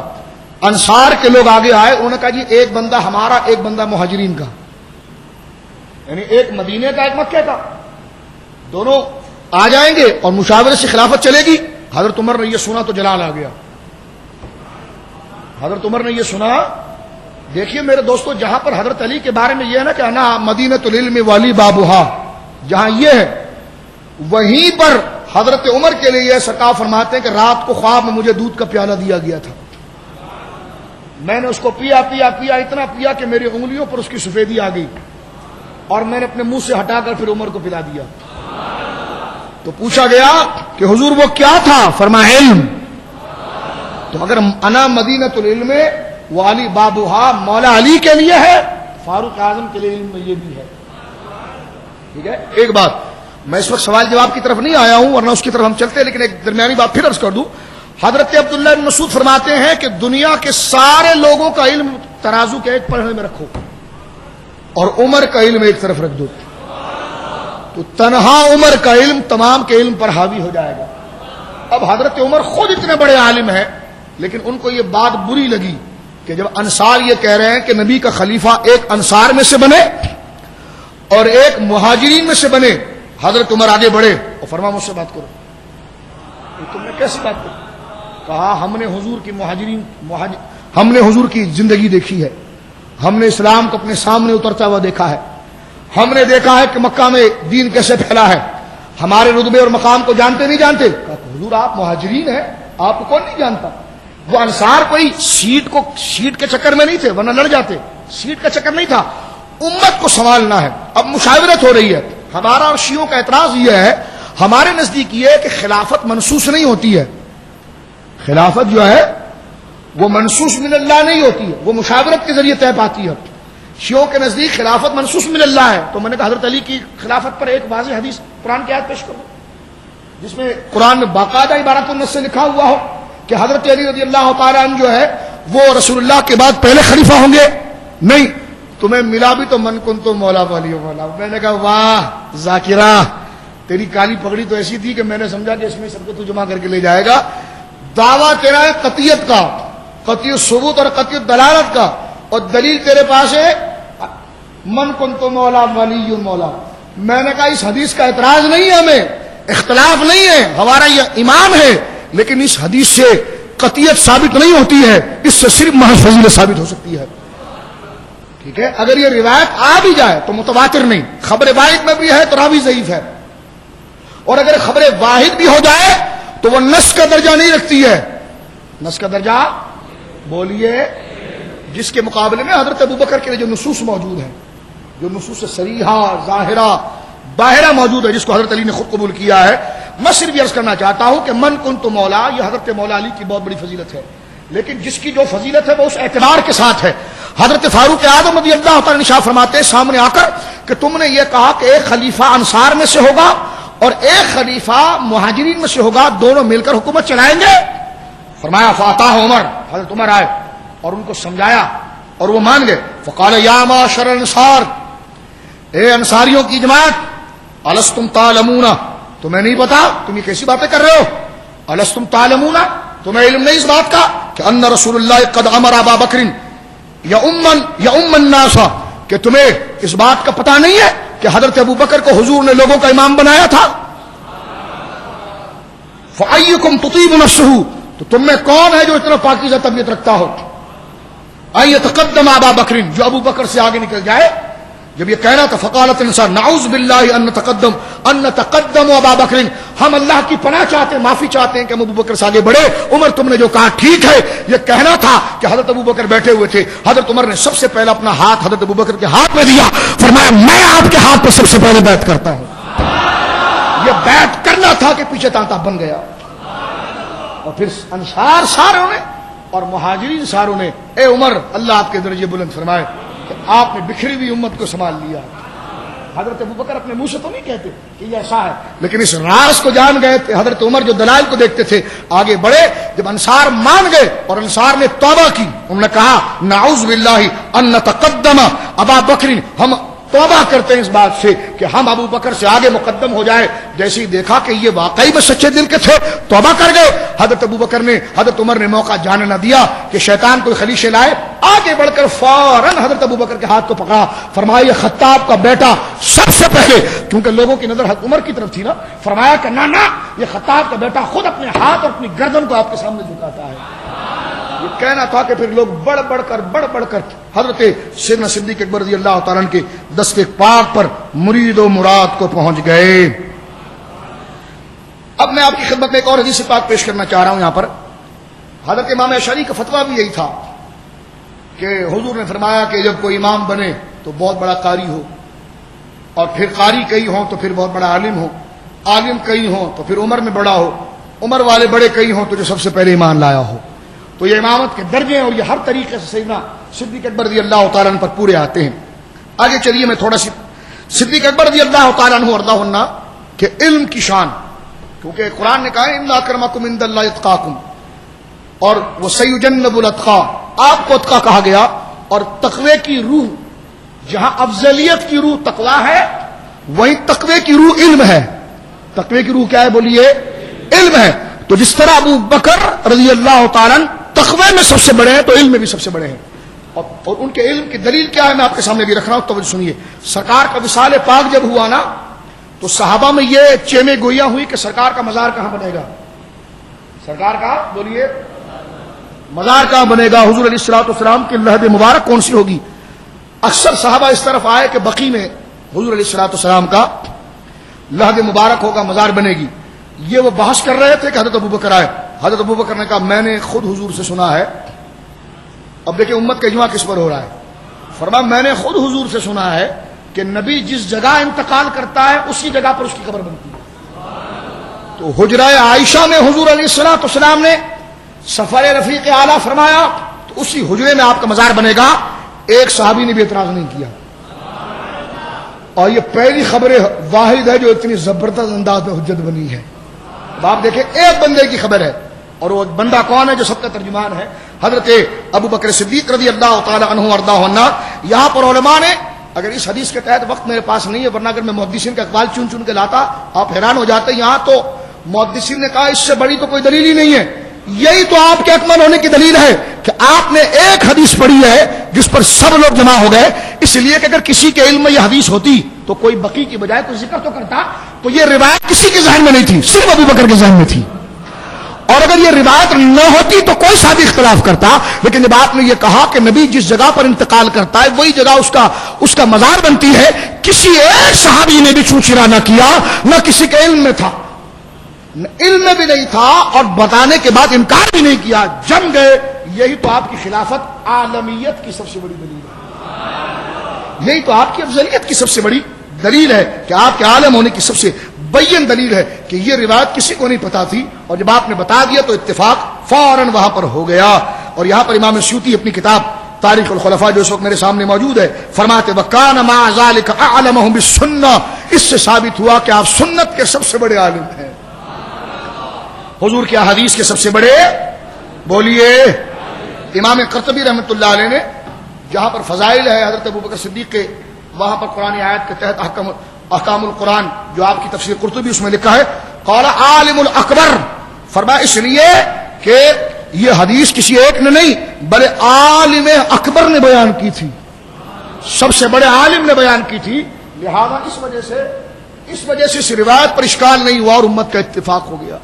آپ دیکھ رہے ہیں کتنے مضبوط باتیں ہیں. سیدنا صدیق اکبر, جب بھی امت میں انتشار کا کوئی مسئلہ آیا تو حضرت ابوبکر ہی کی ذات اس کے اتفاق کی دلیل بنی. حضرت ابو سعید خدری بخاری شریف میں فرماتے ہیں, بخاری شریف حدیث نمبر 3660. تھک گئے ہو تو تقریر ختم کر دیتا ہوں کیونکہ تمہارے ساتھ مجھے ان لوگوں کی بھی فکر ہے جو دنیا میں سن رہے ہیں. وہ تو کہتے ہیں شاید 5 گھنٹے ہو بڑی بات. میں نے کہا جی وہ ہمارے وہاں ہوتا ہے کہ سن سن کے تنگ ہو جاتے ہیں, آپ کے وہاں کوئی بتانے والا شاید نہیں ہوتا. تو تھک تو نہیں گئے آپ؟ سن رہے ہو؟ حوالہ سنیے آپ. میں تقریر تو نہیں کر رہا, صرف حوالے پڑھ رہا ہوں آپ کے سامنے. سیدنا ابو ہریرہ رضی اللہ, سیدنا سعید خدری جن کو اہل بیت کا سب سے بڑا عاشق کہا جاتا اور وہ ہے بھی, اور آج بھی وہ بقی میں حضرت مولا علی کی والدہ کے قدموں میں آرام فرما رہے ہیں. جنت البقی میں پچھلے جانب اگر آپ کی پشت جو ہے وہ مسجد نبوی کی طرف ہو اور آپ کے دائیں ہاتھ کی طرف قبلہ ہو اور سیدنا عثمان غنی کا مزار آپ کو نظر آ رہا ہو تو بالکل اس کے نیچے اترتے ہوئے دیکھیے دائرہ بنا ہوا ہے اور اس میں اوپر کی قبر حضرت مولا علی کی والدہ سیدہ فاطمہ بنت اسد کی ہے اور ان کے قدموں میں اہل بیت کا عاشق حضرت سعید خدری آرام فرما رہے ہیں.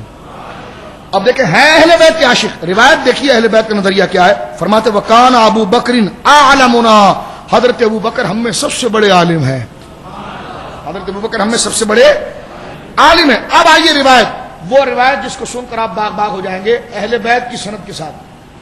امام جعفر صادق کہتے ہیں میں نے اپنے باپ امام باقر سے سنا, امام باقر کہتے ہیں میں نے اپنے باپ امام زین العابدین سے سنا, امام زین العابدین کہتے ہیں میں نے اپنے والد امام حسین سے سنا, امام حسین کہتے ہیں میں نے اپنے والد حضرت علی سے سنا, اور حضرت علی رضی اللہ تعالیٰ عنہ وارضاہ عنہ کہتے ہیں میں نے اپنے سامنے اس بات کو گویا کہ دیکھا ہے کہ حضرت ابو دردہ رضی اللہ تعالیٰ عنہ سرکار تشریف لے جا رہے ہیں, ہم سب ساتھ میں, ابو بکر بھی ساتھ میں, حضرت ابو دردہ حضرت ابو بکر کے آگے چل رہے ہیں, حضرت ابو بکر کے بولیے آگے چل رہے ہیں. سرکار علیہ الصلوۃ والسلام نے دیکھ کے فرمایا پیچھے ہو جاؤ ابو بکر سے, بولیے سبحان اللہ, ہٹ جاؤ ابو بکر کے آگے سے, ہٹ جاؤ آگے سے.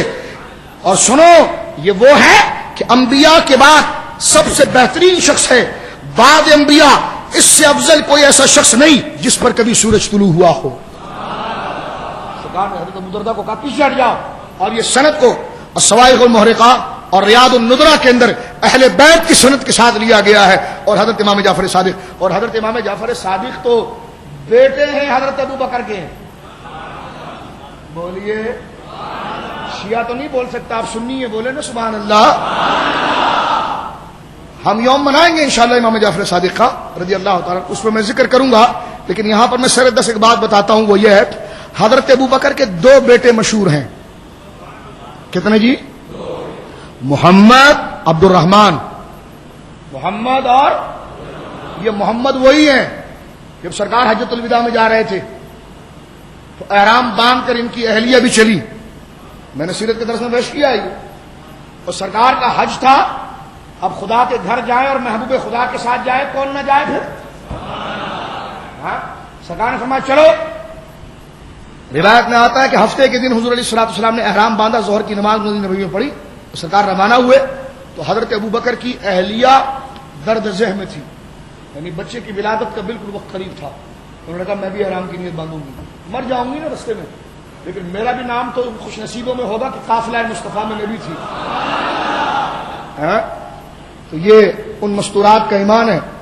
سیدہ ساتھ میں گئی حضرت ابو بکر کی اہلیہ، مسجد ذوالحلیفہ جو مدینہ پاک کا میقات ہے، وادی عقیق جہاں مدینہ سے مسجد نبوی سے آپ کو بس لا کر روک دیتی ہے، جہاں پر آپ عمرے کی نیت کرتے ہیں، یہ وہ جگہ ہے وادی عقیق جہاں پر حضور نے پڑاؤ ڈالا، ظہر میں چلے عصر میں پہنچے، عصر سے لے کر فجر تک حضور یہیں روکے رہے، عشاء پڑھ کر فارغ ہوئے تو ابو بکر آئے، کہنے کہ حضور میرے گھر بیٹا ہوا ہے، حضور میرے گھر۔ سرکار نے فرمایا لے آؤ اسے، لایا گیا، سرکار نے اپنے لعاب سے گھٹی دی ہے۔ اور اب عورت کا جب بچہ پیدا ہو جائے نفاس کی حالت تو احرام کی کیا صورت ہے، اس مسئلے کو ذکر فرمایا۔ تو یہ ہے وہ محمد جو میقات کے یعنی وادی عقیق میں پیدا ہوئے، حضرت ابو بکر رضی اللہ تعالیٰ عنہ کے بیٹے۔ تو اب سنیے امام جعفر صادق حضرت ابو بکر کے بھی بیٹے ہیں، حضرت علی کے بھی بیٹے ہیں، بولو نا سبحان اللہ۔ اب کنڈوں کی نیاز کر کے فضیلت بیان کرو نا تو مولا علی کے ساتھ حضرت ابو بکر کا بھی نام لینا، اس لیے کہ آپ حضرت علی کے بھی بیٹے ہیں اور حضرت ابو بکر کے بھی بیٹے ہیں۔ حضرت ابو بکر کے دو بیٹے بڑے مشہور ہیں، میں عرض کر رہا تھا، عبد الرحمان اور محمد۔ عبد الرحمان اور محمد کے بیٹے ہیں قاسم، یعنی سیدنا صدیق اکبر کے پوتے، سیدنا صدیق اکبر کے بولیے نا پوتے قاسم۔ محمد کے بیٹے ہیں قاسم اور عبد الرحمان کی بیٹی اسما، یعنی ایک ہے پوتا اور ایک ہے پوتی، دونوں کا نکاح ہوا تو پھر ایک بچی کی ولادت ہوئی، اور وہ لڑکی اتنی خوش نصیب تھی جو امام باقر کے نکاح میں گئی، اور ان کے بطن سے امام جعفر صادق پیدا ہوئے۔ سمجھے آپ، ان کے وطن سے کون پیدا ہوئے؟ یہ حوالہ پہلے سنا ہے کبھی؟ تو پھر محبت میں کہو سبحان اللہ۔ تو حضرت امام جعفر صادق کہتے تھے مجھے ابو بکر نے 2 دفعہ جنا ہے، یہ آپ کے جملے ہیں، دیکھو کیسا عشق ہے اہل بیت کا۔ امام جعفر صادق فرماتے ہیں فقہ جعفریہ تو ہو گیا لیکن وہ فقہ بھی تو آنی چاہیے جو ان کے مزاج میں تھی۔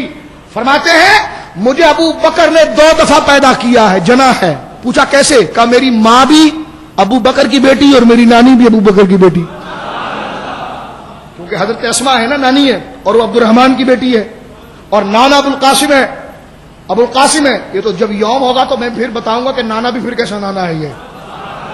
اب حضرت گرامی یہ وہ ہے، اور حضرت امام جعفر صادق کے بارے میں تمام علماء نے لکھا ہے جناح تعدیل کے اندر کہ وہ بڑے فخر سے کہتے تھے قیامت کے دن میرے باپ علی بھی میری شفاعت کریں گے اور میرے باپ میرے ابو بکر بھی میری شفاعت کریں گے۔ کہا علی تو اس لیے کریں گے کہ ان کے بیٹوں سے پیدا ہوا ہوں، اور ابو بکر اس لیے کریں گے کہ ان کی بیٹی سے پیدا ہوا ہوں۔ اور پھر بڑے مسکرا کر کہتے تھے امام جعفر صادق میں وہ خوش نصیب ہوں جنہیں ابو بکر نے 2 دفعہ جنا ہے، جنہیں ابو بکر نے 2 دفعہ جنا ہے۔ تو یہ حضرت امام جعفر صادق رضی اللہ تعالیٰ عنہ، کتنا پیار ہے، اگر حضرت ابو بکر کا گھرانہ ٹھیک نہیں تھا تو امام باقر نے وہاں شادی کیوں کی؟ اور شادی تو خود تو نہیں کی ہوگی نا، وہ تو امام زین العابدین ان کے باپ نے انہوں نے کروائی ہوگی نا، کیونکہ وہاں تو بھاگنے کا ذوق نہیں، تو یہ تو یہاں پر ہوتا ہے، وہاں تو نہیں ہوتا، وہاں تو باپ کی اجازت سے شادی ہوتی تھی. ان روایتوں کی طرف میں نہیں جاتا، وہاں تو گھرانے کی اجازت سے ہی شادی ہوتی ہے، ٹھیک ہے نا. تو حضرت امام زین العابدین نے ہی تو رشتہ دیکھا ہوگا نا، بولو نا یار.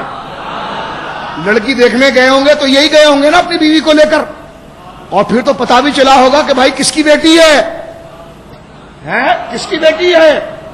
تو کہنے لگے جی قاسم کی بیٹی ہے، قاسم کی بیٹی ہے. اور قاسم کا نکاح، قاسم کا جو نکاح ہوا ہے، اور قاسم جو ہے وہ ابو بکر کا پوتا ہے، اور قاسم کی بیوی جو ہے وہ ابو بکر کی پوتی ہے. گھرانہ صدیق اکبر کا ہے. امام زین العابدین لاڈ کرنا آئے، فرما پہنچا بھی صحیح راستے پر ہوں. اور آپ دیکھیں وہاں سے صدیق اکبر کا فیض، یہاں سے مولا علی کا فیض. بچہ کون آ رہا ہے؟ امام جعفر صادق. دونوں طرف سے فیض ہے، تو بیٹا بھی تو پھر امام جعفر صادق رضی اللہ تعالیٰ. اور آپ جانتے ہیں کہ بچوں پر ننیال کا اثر زیادہ ہوتا ہے. ننیال کا اثر دیکھیں یہ حضرت امام جعفر صادق کیوں کہتے ہیں؟ حضرت ابو بکر کے نام سے بہت خوش ہوتے ہیں اور کہتے ہیں حضرت ابو بکر نے مجھے 2 دفعہ جنا. اس لیے کہ بندہ اپنے نانا سے بڑی محبت کرتا ہے، دادا سے بھی محبت ہوتی ہے، لیکن اگر آپ عموماً دیکھیں تو ننیال کی طرف، ماموں کی طرف، خالاؤں کی طرف اور نانیوں کی طرف بندے کی توجہ زیادہ رہتی ہے. اس لیے حضرت امام جعفر صادق شاید اسی جذبات میں بار بار کہتے تھے، اور حقیقت بھی تھی کہ میں 2 دفعہ ابو بکر سے پیدا ہوا ہوں، یعنی میری ماں بھی ابو بکر کی گویا کہ بیٹی ہے، اور میری نانی بھی جو ہے وہ سیدنا صدیق اکبر کی بیٹی ہے. تو یہ سلسلہ حضرت سیدنا صدیق اکبر رضی اللہ تعالیٰ عنہ وارضاہ عنہ کا ہے. اب آئیے حضور کی نعتوں کو جو لوگ منع کرتے ہیں، سرکار کیا کہتے ہیں؟ او حسان ادھر آؤ، حسان ابن ثابت ادھر آؤ. مستدرک میں امام حاکم لکھتے ہیں، حضرت حسان آتے ہیں، جی یا رسول اللہ کہ تم میری نعتیں بڑی پڑھتا ہے، میرے ابو بکر کا کبھی ذکر کیا تم نے؟ دیکھو منقبت کا ثبوت آ گیا، منقبت کا ثبوت. حضرت میں روایت آپ کے سامنے پڑھ رہا ہوں جامع مستدرک فضائل سیدنا صدیق اکبر سے، اور سوائق محرقہ کے اندر حضرت امام ابن حجر مکی علیہ رحمٰن نے بھی اس کو لکھا ہے. میں پہلے وہ شعر پڑھ کے سناتا ہوں آپ کو، شعر پڑھ کے سناتا ہوں جو حضرت حسان نے حضور کو سنایا، اور حضور بہت خوش ہوئے. صحابہ کہتے ہیں حضور اتنا ہنسے، اتنا ہنسے، اتنا ہنسے، اور اتنا خوش ہوئے کہ آپ کے اوپر کے دانت اور اندر کے دندان جو ہے اور نیچے جو نراجز ہیں، جو جڑیں ہیں، وہ بھی نظر آ رہی تھی. اور سرکار نے دانت کیا دی، بلایا حسان ابن ثابت، حسان آؤ. آئے، کہا تم نے میرے ابو بکر کی شان میں کچھ کہا نہیں ہے؟ کہا نہیں تم نے کچھ ابو بکر کی شان میں ابھی تک؟ کہا حضور کہا ہے میں نے. تو کہا سناؤ نا پھر. کہا حضور آپ کے پاس آتے ہیں تو کوئی اور تھوڑی یاد رہتا ہے،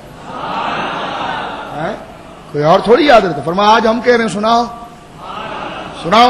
اب دیکھیں کیا شعر سناتے ہیں. حضرت حسان پڑھ رہے ہیں حضور کے سامنے، منقبت کی محفل. پتا چلا کہ اگر کوئی رتبے میں بڑا بھی ہو، رتبے میں اگر کوئی بڑا بھی ہو، اور اس کے سامنے اگر کسی محبوب کی تعریف کی جائے جو اس سے مفضول ہو، تو اس بڑے کا بیٹھنا اس مفضول کو عزت بخشنا ہے. یعنی اب آپ دیکھیں سرکار خود بیٹھ کر حضرت ابوبکر کی تعریف سن رہے ہیں.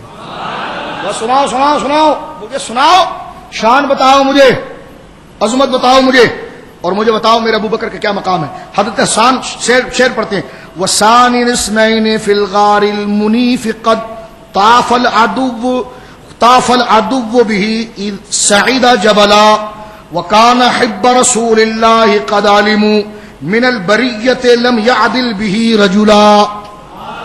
یہ 4 شعر آپ نے پڑھے ہیں، یہ مستدرک کے اندر موجود ہیں. اس کا ترجمہ سنیے. فرماتے ہیں وَثَانِي الْاثْنَيْنِ فِي الْغَارِ الْمُنِيفِ، کہ آپ 2 میں سے 2 ہیں جو اس بابرکت غار میں ہیں. قد طاف عدو بہ اذ سعید جبلا، اور دشمن اس کے ارد گرد چکر لگا رہے تھے. دشمن، آپ 2 میں سے دوسرے جو اس بابرکت غار میں، فی الغار المنیف، مبارک غار کے اندر آرام کر رہے تھے. قد طاف عدو بہ، دشمن اس غار کا طواف کر رہے تھے. اس سعید جبلا، جبکہ وہ دونوں پہاڑ کے اوپر چڑھ گئے تھے. آگے کہتے وَكَانَ حِبَّ رَسُولِ اللَّهِ، اور ہمیں پتا ہے کہ ابو بکر رسول اللہ کے محبوب ہیں. شعر پڑھ رہے ہیں سرکار کے سامنے. وکان حب رسول اللہ قد علموا، ہم یہ جانتے ہیں، سنیے فرماتے ہیں ہم جانتے ہیں کہ ابو بکر جو ہیں وہ رسول اللہ کے محبوب ہیں. تو سارے ثابت کیا ہوا، وغار سے یہ سب ثابت کیا ہوا. اب نتیجہ لا کر پیش کر رہے ہیں. فرماتے قد علموا من البریت، ہم جان گئے سب سے افضل لوگوں میں. قد علموا من البریت لم یعدل به رجلا، ہم جان گئے اور ہمیں علم ہو گیا کہ لوگوں میں اور ساری مخلوق میں ابو بکر جیسا مرد اور ان کے جیسا ہم پلہ کوئی تھا ہی نہیں. یہ افضلیت کا شعر پڑھا ہے، دیکھیے افضلیت کا شعر. اور یہاں پر ہے قد علموا من البریت، بریہ بہت معزز لوگ، نیک لوگ. لم یعدل به رجلا، یعنی کوئی بھی ایسا نہیں ہے فضیلت اور مقام کے اندر. ہمیں علم ہو گیا جو حضور غار میں لے گئے آپ کو، تو ہمیں علم ہو گیا کہ غار میں رہے ابو بکر حضور کے ساتھ، تو ہمیں علم ہو گیا کہ ابو بکر سے زیادہ عزت والا اور نہ کوئی ایسا فضیلت والا ہے جو ابو بکر کا ہم پلہ ہو. سرکار نے جب سنا تو روایت میں آتا حضور بہت ہنسے. بولو سبحان اللہ. حضور بہت ہنسے، سرکار بہت ہنسے. فرمایا یہاں تک کہ آگے کے دندان اور آپ کے نواجز داڑیں نظر آ رہی تھی. فرمایا اے حسان تو نے سچ کہا، ابو بکر ایسا ہی ہے.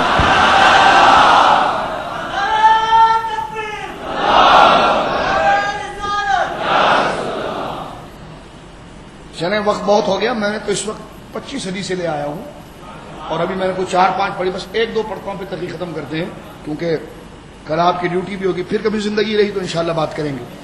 آئیے اب ابولیت پر آئیے. سیدنا صدیق اکبر رضی اللہ تعالیٰ شعر سن لیا آپ نے؟ سن لیا. اس شعر سے حضرت ابو بکر، حضرت حسان ابن ثابت نے بتا دیا، پتا چلا خدا کی حمد بھی پڑھی جائے گی، مصطفیٰ کی نعت بھی پڑھی جائے گی، ولیوں کے قصیدے بھی پڑھے جائیں گے، ولیوں کے قصیدے بھی پڑھے جائیں گے. اب آئیے حضرت ابو بکر کی فضیلت پر چند باتیں مزید. ابن ماجہ حدیث نمبر 96، مسند امام احمد، مسند ابی ہریرہ میں، مصنف ابن ابی شیبہ حدیث نمبر 11976، 11976، مصنف ابن ابی شیبہ جو صحابہ کے فتاوے اور تمام روایتوں کا بڑا بہترین مجموعہ. بخاری کے بھی الفاظ اس کے اندر ملتے ہیں. سرکار علیہ الصلوۃ والسلام نے ارشاد فرمایا، بخاری میں دوسرے الفاظ ہیں، یہاں پر دوسرے الفاظ ہیں. صحابہ بیٹھے ہوئے ہیں، توجہ سنیے گا. صحابہ، بہت بنیادی روایت لا رہا ہوں، توجہ رکھیے گا. صحابہ بیٹھے ہوئے ہیں اور سرکار نے فرمایا ما نفعنی مال احد قط. یہ بخاری کے الفاظ ہیں لیکن اس مصنف میں دوسرے الفاظ ہیں، اس کے ساتھ جوڑ رہا ہوں. فرمایا ما نفعنی مال احد قط ما نفعنی مال ابا بکر. حضور فرماتے کسی کی مال و دولت نے مجھے اتنا نفع نہیں پہنچایا جتنا نفع ابو بکر کے مال نے پہنچایا. یعنی مسلمان ہوئے تو 40,000 درہم قربان کر دیے، بلال کو آزاد کیا، مسجد نبوی کی زمین خریدی، سارے کام سیدنا صدیق اکبر نے کیے. تم کہتے ہو کہ جناب آج تو تم اپنے ایمان پر نہیں کھڑے نہ ہو. ابو بکر تو وہ ہے جو بن دے کے ایمان لائے اور جماعت کیا تھا سب اسلام پر ہوگا. اس کو پتا تھا کہ اسلام ترقی کرے گا اور ایک ایک بندے کے پاس، جس کے پاس 1 درہم نہیں ہے، لاکھوں درہم اس کے پاس آئیں گے. ابو بکر نے تو بن دے کے سودا کیا ہے. کیونکہ ایک الگ موضوع ہے، کبھی زندگی رہی تو بیان کروں گا کہ حضرت ابو بکر اتنے رچے بسے کیوں ہیں حضور کے ساتھ. یہ بھی ایک بڑا صوفیانہ قاعدہ ہے، اس پر بھی ہمارے علماء نے بہت لکھا ہے. وقت نہیں ہے، ہمارے لوگ تو ایک تقریر نہیں سن سکتے. میرا تو کام ہی ہے. میں کل رات ایک جلسے میں تھا، ہمارے حنیف معرفانی صاحب ہمارے ساتھ تھے، ہم نے 3 جلسے کیے. میں نے کہا دیکھو گئے گزرے ذلیل ہیں ہم، بالکل نکمے ہیں، کوئی ہماری عزت اور اوقات نہ حیثیت ہے، لیکن کتنی خوش نصیبی ہے کہ خدا کن کا ذکر کروا لیتا ہے. ہم سے بڑا ذلیل اور خوار کوئی نہیں ہے، گیا گزرا کوئی نہیں ہے، لیکن کتنی بڑی سعادت ہے کہ اللہ ہمیں کبھی اپنے محبوب کا ذکر ہم سے کروا لیتا ہے. پتہ نہیں چلتا رات کب گزر جاتی ہے، کبھی صحابہ کا ذکر ہوتا ہے، کبھی اہل بیت کا ذکر ہوتا ہے. تو یہ بڑی خوش نصیبی کی بات ہے میرے دوستو. ہماری کوئی حیثیت اور اوقات نہیں. یہ جو ذکر کر رہا ہے نا، اسی سے ہمارے درجے بلند ہوں گے. نہ ہمارے حسب میں کچھ ہے، نہ ہمارے نسب میں کچھ ہے، نہ مقام میں کچھ ہے. یہ تو ان بزرگوں کی نگاہ کرم ہو جائے اور یہ اللہ کا فضل ہے کہ اس کے محبوبوں کی تعریف ہماری زبانوں سے نکلتی ہے. میں آپ کی خدمت میں کیا عرض کروں حضور. چلیے آگے چلتے ہیں کہ حضور کہتے ہیں ما نفعنی مال احد قط ما نفعنی مال ابی بکر، مجھے کسی کے مال نے کبھی کوئی فائدہ نہیں پہنچایا جتنا فائدہ ابو بکر کے مال نے پہنچایا. یہ کہنا تھا کہ فبقا ابو بکر، حضرت ابو بکر دھاڑے مار کے رونے لگے، سرکار کے سامنے دھاڑے مار کے رونے لگے اور کہنے لگے وقال هل انا ومالی الا لک یا رسول اللہ. حضور یہ آپ کیوں کہتے ہیں؟ میں بھی آپ کا اور میری جان بھی آپ کی ہے یا رسول اللہ.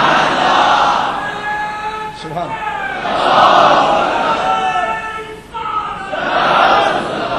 حضور میں بھی آپ کا ہوں یا رسول اللہ. اور سرکار ان کو سہلاتے تھے نہ رو ابو بکر، یہ تو حق ہے جو دنیا کو بتاؤں گا نا، اگر اس کو دل میں رکھ دیا جائے تو لوگ تیری قدر کیسے پہچانیں گے. اور آپ حدیث سنیے، کسی کے مال میں تصرف نہیں کیا جا سکتا. پیر اپنے مرید کے مال کو نہیں استعمال کر سکتا، مرید اپنے پیر کے مال کو، باپ بیٹے کے مال کو، بیٹا باپ کے مال کو، شوہر بیوی کی ضرورت کے علاوہ کے مال کو نہیں کر سکتی اجازت کے بغیر، نہیں کر سکتی نا. لیکن سرکار ایسا نہیں کرتے تھے.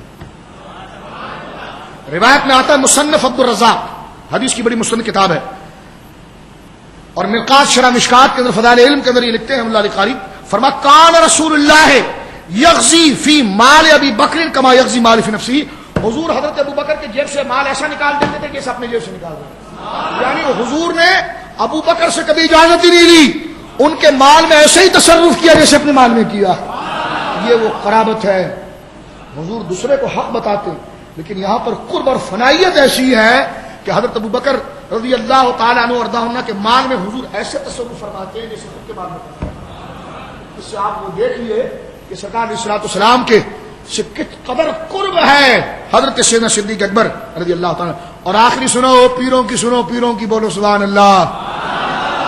تقریر ختم کرتا ہوں، چلو پیروں کی سنو اور پھر تقریر ختم. حضرت امام طریقت ابو بکر شبلی رضی اللہ تعالیٰ عنہ، بولو سبحان اللہ، محبت سے بولو سبحان اللہ. حضرت ابو بکر شبلی رضی اللہ تعالی عنہ وردہ عنہ کے پاس ایک بندہ پہنچا. اس نے کہا یہ زکات کیسے دیتے ہیں؟ زکات کیسے دیتے ہیں؟ تو حضرت ابو بکر شبلی نے اس کو دکھا، کہا وہ جو مولوی بولتا ہے وہ یا جو عشق بولتا ہے وہ؟ کہنے کا کیا مطلب؟ جو فقہ میں لکھی ہے وہ، جو عشق جو کہتا ہے وہ. کہنے کہ دونوں بتا دو. وہ بھی بڑا تیز تھا، اس نے کہا دونوں بتا دو. حضرت ابو بکر شبلی نے فرمایا شریعت جو نصاب بناتی ہے وہ 2.5% ہے. کہ یہ تو شریعت کا نصاب ہے. اس نے کہا عشق کا کیا ہے؟ کہ عشق کا یہ کہ سارا مال بھی دے دو، جان بھی دے دو. سارا مال بھی دے دو اور جان بھی دے دو.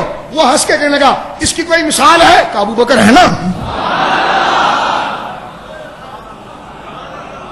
نعرہ تکبیر، نعرہ رسالت، نعرہ خلافت، نعرہ حیدری، شان سیدنا صدیق اکبر کی. دیکھو جو جتنا بڑا ہوتا ہے وہ اپنے مطلب سے بات کرتا ہے. فرمایا ایک عشق کی زکات ہوتی ہے اور ایک فقہ کی زکات ہوتی ہے. ایک عشق کی زکات ہوتی ہے اور ایک فقہ کی زکات ہوتی ہے. اور اس قسم کے مولوی بھی ہر جگہ پر ہوتے ہیں. ایک عشق کے والے ہوتے ہیں، ایک خالی فقہ والے ہوتے ہیں. اور جو خالی فقہ والے ہوتے ہیں وہ خشکے ہوتے ہیں، اور جو فقہ اور عشق والے ہوتے ہیں وہ غوث پاک کے مرید ہوتے ہیں. ٹھیک ہے، جو عشق اور فقہ دونوں ان کے پاس ہوتا ہے. اب یہاں پر فرمایا گیا کہ فرمایا ابو بکر ہے نا جنہوں نے سارا مال دے دیا، بیٹی دے دی، جان بھی غار میں دے دی. فرمایا یہ عشق ہے. اب سنیے حدیث پاک، مسلم شریف کی جو آخری حدیث پیش کرتا ہوں. اس کے علاوہ بھی بہت سی احادیث ہیں جو بڑی محنت سے کتابوں سے دیکھ کر میں لایا ہوں، لیکن وقت کافی ہو گیا، میں اپنی گفتگو کو یہاں ختم کرتا ہوں. حضرت ابو ہریرہ سے روایت ہے، بخاری میں بھی مسلم میں بھی ہے. بخاری شریف میں یہ حدیث ہے 3666 حدیث نمبر. دوسری جگہ پر ملتی 3216. مسلم شریف میں 2372 اور ایک جگہ پر 2371. یہ مسلم شریف میں حدیث موجود ہے. بخاری مسلم دونوں متفقون علیہ حدیث ہے. مسلم شریف کے اندر موجود ہے. حضرت ابو ہریرہ کہتے ہیں قال سمعت رسول اللہ، میں نے حضور سے سنا، من انفق زوجین من شیء من الاشیاء فی سبیل اللہ دعی من ابواب الجنہ. سرکار فرماتے ہیں جو اپنے مال کے جوڑے میں سے کوئی ایک جوڑا اللہ کی راہ میں دے دے. مال کا اگر جوڑا ہے، ایک جنس کی دو چیزیں ہیں، جوڑا ہے اور ایک جوڑا اللہ کی راہ میں دے دے تو پھر اس کو جنت کے دروازوں سے بلایا جائے گا. بولی سبحان اللہ. یا عبداللہ ھذا خیر، اردو نے فرمایا اے اللہ کے بندے یہ نیکیاں ہیں، یا عبداللہ ھذا خیر یہ نیکیاں ہیں۔ پھر حضور آگے فرماتے فمن کان من اہل الصلاۃ، جو نمازیوں میں سے ہوگا، دعی من باب الصلاۃ، اس کو جنت کے باب الصلاۃ سے بلایا جائے گا۔ بولیے سبحان اللہ۔ آخری حدیث ہے، سبحان اللہ کی تکرار نہ توڑیے گا ثواب کی نیت سے، بولیے سبحان اللہ۔ حضور فرماتے ہیں کہ جو نمازی ہوگا اس کو نماز کے دروازے سے بلایا جائے گا۔ ومن کان من اہل الجہاد، جو مجاہد ہوگا، دعی من باب الجہاد، اسے جنت کے باب الجہاد سے بلایا جائے گا۔ فرمایا ومن کان من اہل الصدقۃ، جو بہت زیادہ صدقات خیرات کرنے والا ہوگا، دعی من باب الصدقۃ، اس کو جنت کے باب صدقہ سے بلایا جائے گا۔ ومن کان من اہل الصیام، جو روزوں کی کثرت کرنے والا ہوگا، دعی من باب الصیام و باب الریان، اسے جنت میں باب الصیام اور باب الریان سے پکارا جائے گا۔ فقام ابو بکر، حضرت ابو بکر کھڑے ہوئے، کہا حضور ایک بات میں پوچھنا چاہتا ہوں۔ حضرت ابو بکر نے کہا حضور میں ایک بات پوچھنا چاہتا ہوں۔ فرمایا پوچھو۔ ما علی ھذا الذی یدعى من تلک الابواب من ضروریہ، حضور یہ کوئی ضروری نہیں ہے کہ سب کو ایک ہی دروازے، یعنی ایک آدمی ایسا ہو جس کو ساتوں دروازے سے پکارا جائے، کوئی ایسا ضروری نہیں ہے، لیکن پھر بھی میرے دل میں بیٹھے بیٹھے خیال ہے۔ آپ نے کہا جو مجاہد ہوگا اس کو جہاد کے دروازے سے، جو روزے دار ہوگا اس کو روزے کے دروازے سے، جو نمازی ہوگا اس کو نمازی کے دروازے سے، تو کہتے ہیں حضور ایسا کوئی ضروری تو نہیں ہے نا کہ ایک آدمی ہو جس کو ساتوں دروازے سے آواز لگ رہی ہو، ایسا کوئی ضروری تو نہیں ہے، لیکن پھر بھی حضور حل یدعى من کلھا، حضور ایسا کوئی ہے کہ جس کو ہر دروازے سے پکارا جائے؟ سرکار علیہ الصلوۃ والسلام فرماتا نعم، ہاں ابو بکر ایسا ہے، ارجو ان تکون منہم ابا بکر، میں کہتا ہوں وہ تو ہی ہے جسے جنت کے ساتوں دروازوں سے بلایا جائے۔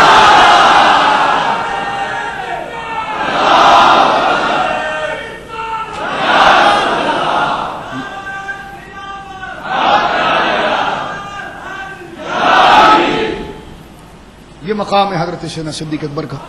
اللہ رب العالمین ان تمام باتوں پر ہمیں عمل کرنے کی توفیق مرحمت فرمائے، اور اسی نظریے کی صداقت اور عدالت کے ساتھ اللہ ہمیں ہمارے بچوں کو زندہ رکھے، اور افضل بشر بعد الانبیاء سیدنا صدیق اکبر رضی اللہ عنہ کی اطاعت و فرمان برداری، سیدنا فاروق اعظم کی کامل محبت و اطاعت و فرمان برداری، حضرت عثمان غنی ذو النورین رضی اللہ تعالیٰ عنہ کی اطاعت و فرمان برداری اور محبت، اور مولا کائنات علی مرتضیٰ کرم اللہ وجہ الکریم کی محبت، آپ کے خاندان کی محبت اور اس تمام خاندان کی محبت کو اللہ ہمارے ایمان کا زیور بنائے، ہمارے عمل کا زیور بنائے۔ وآخر دعوانا الحمدللہ رب العالمین۔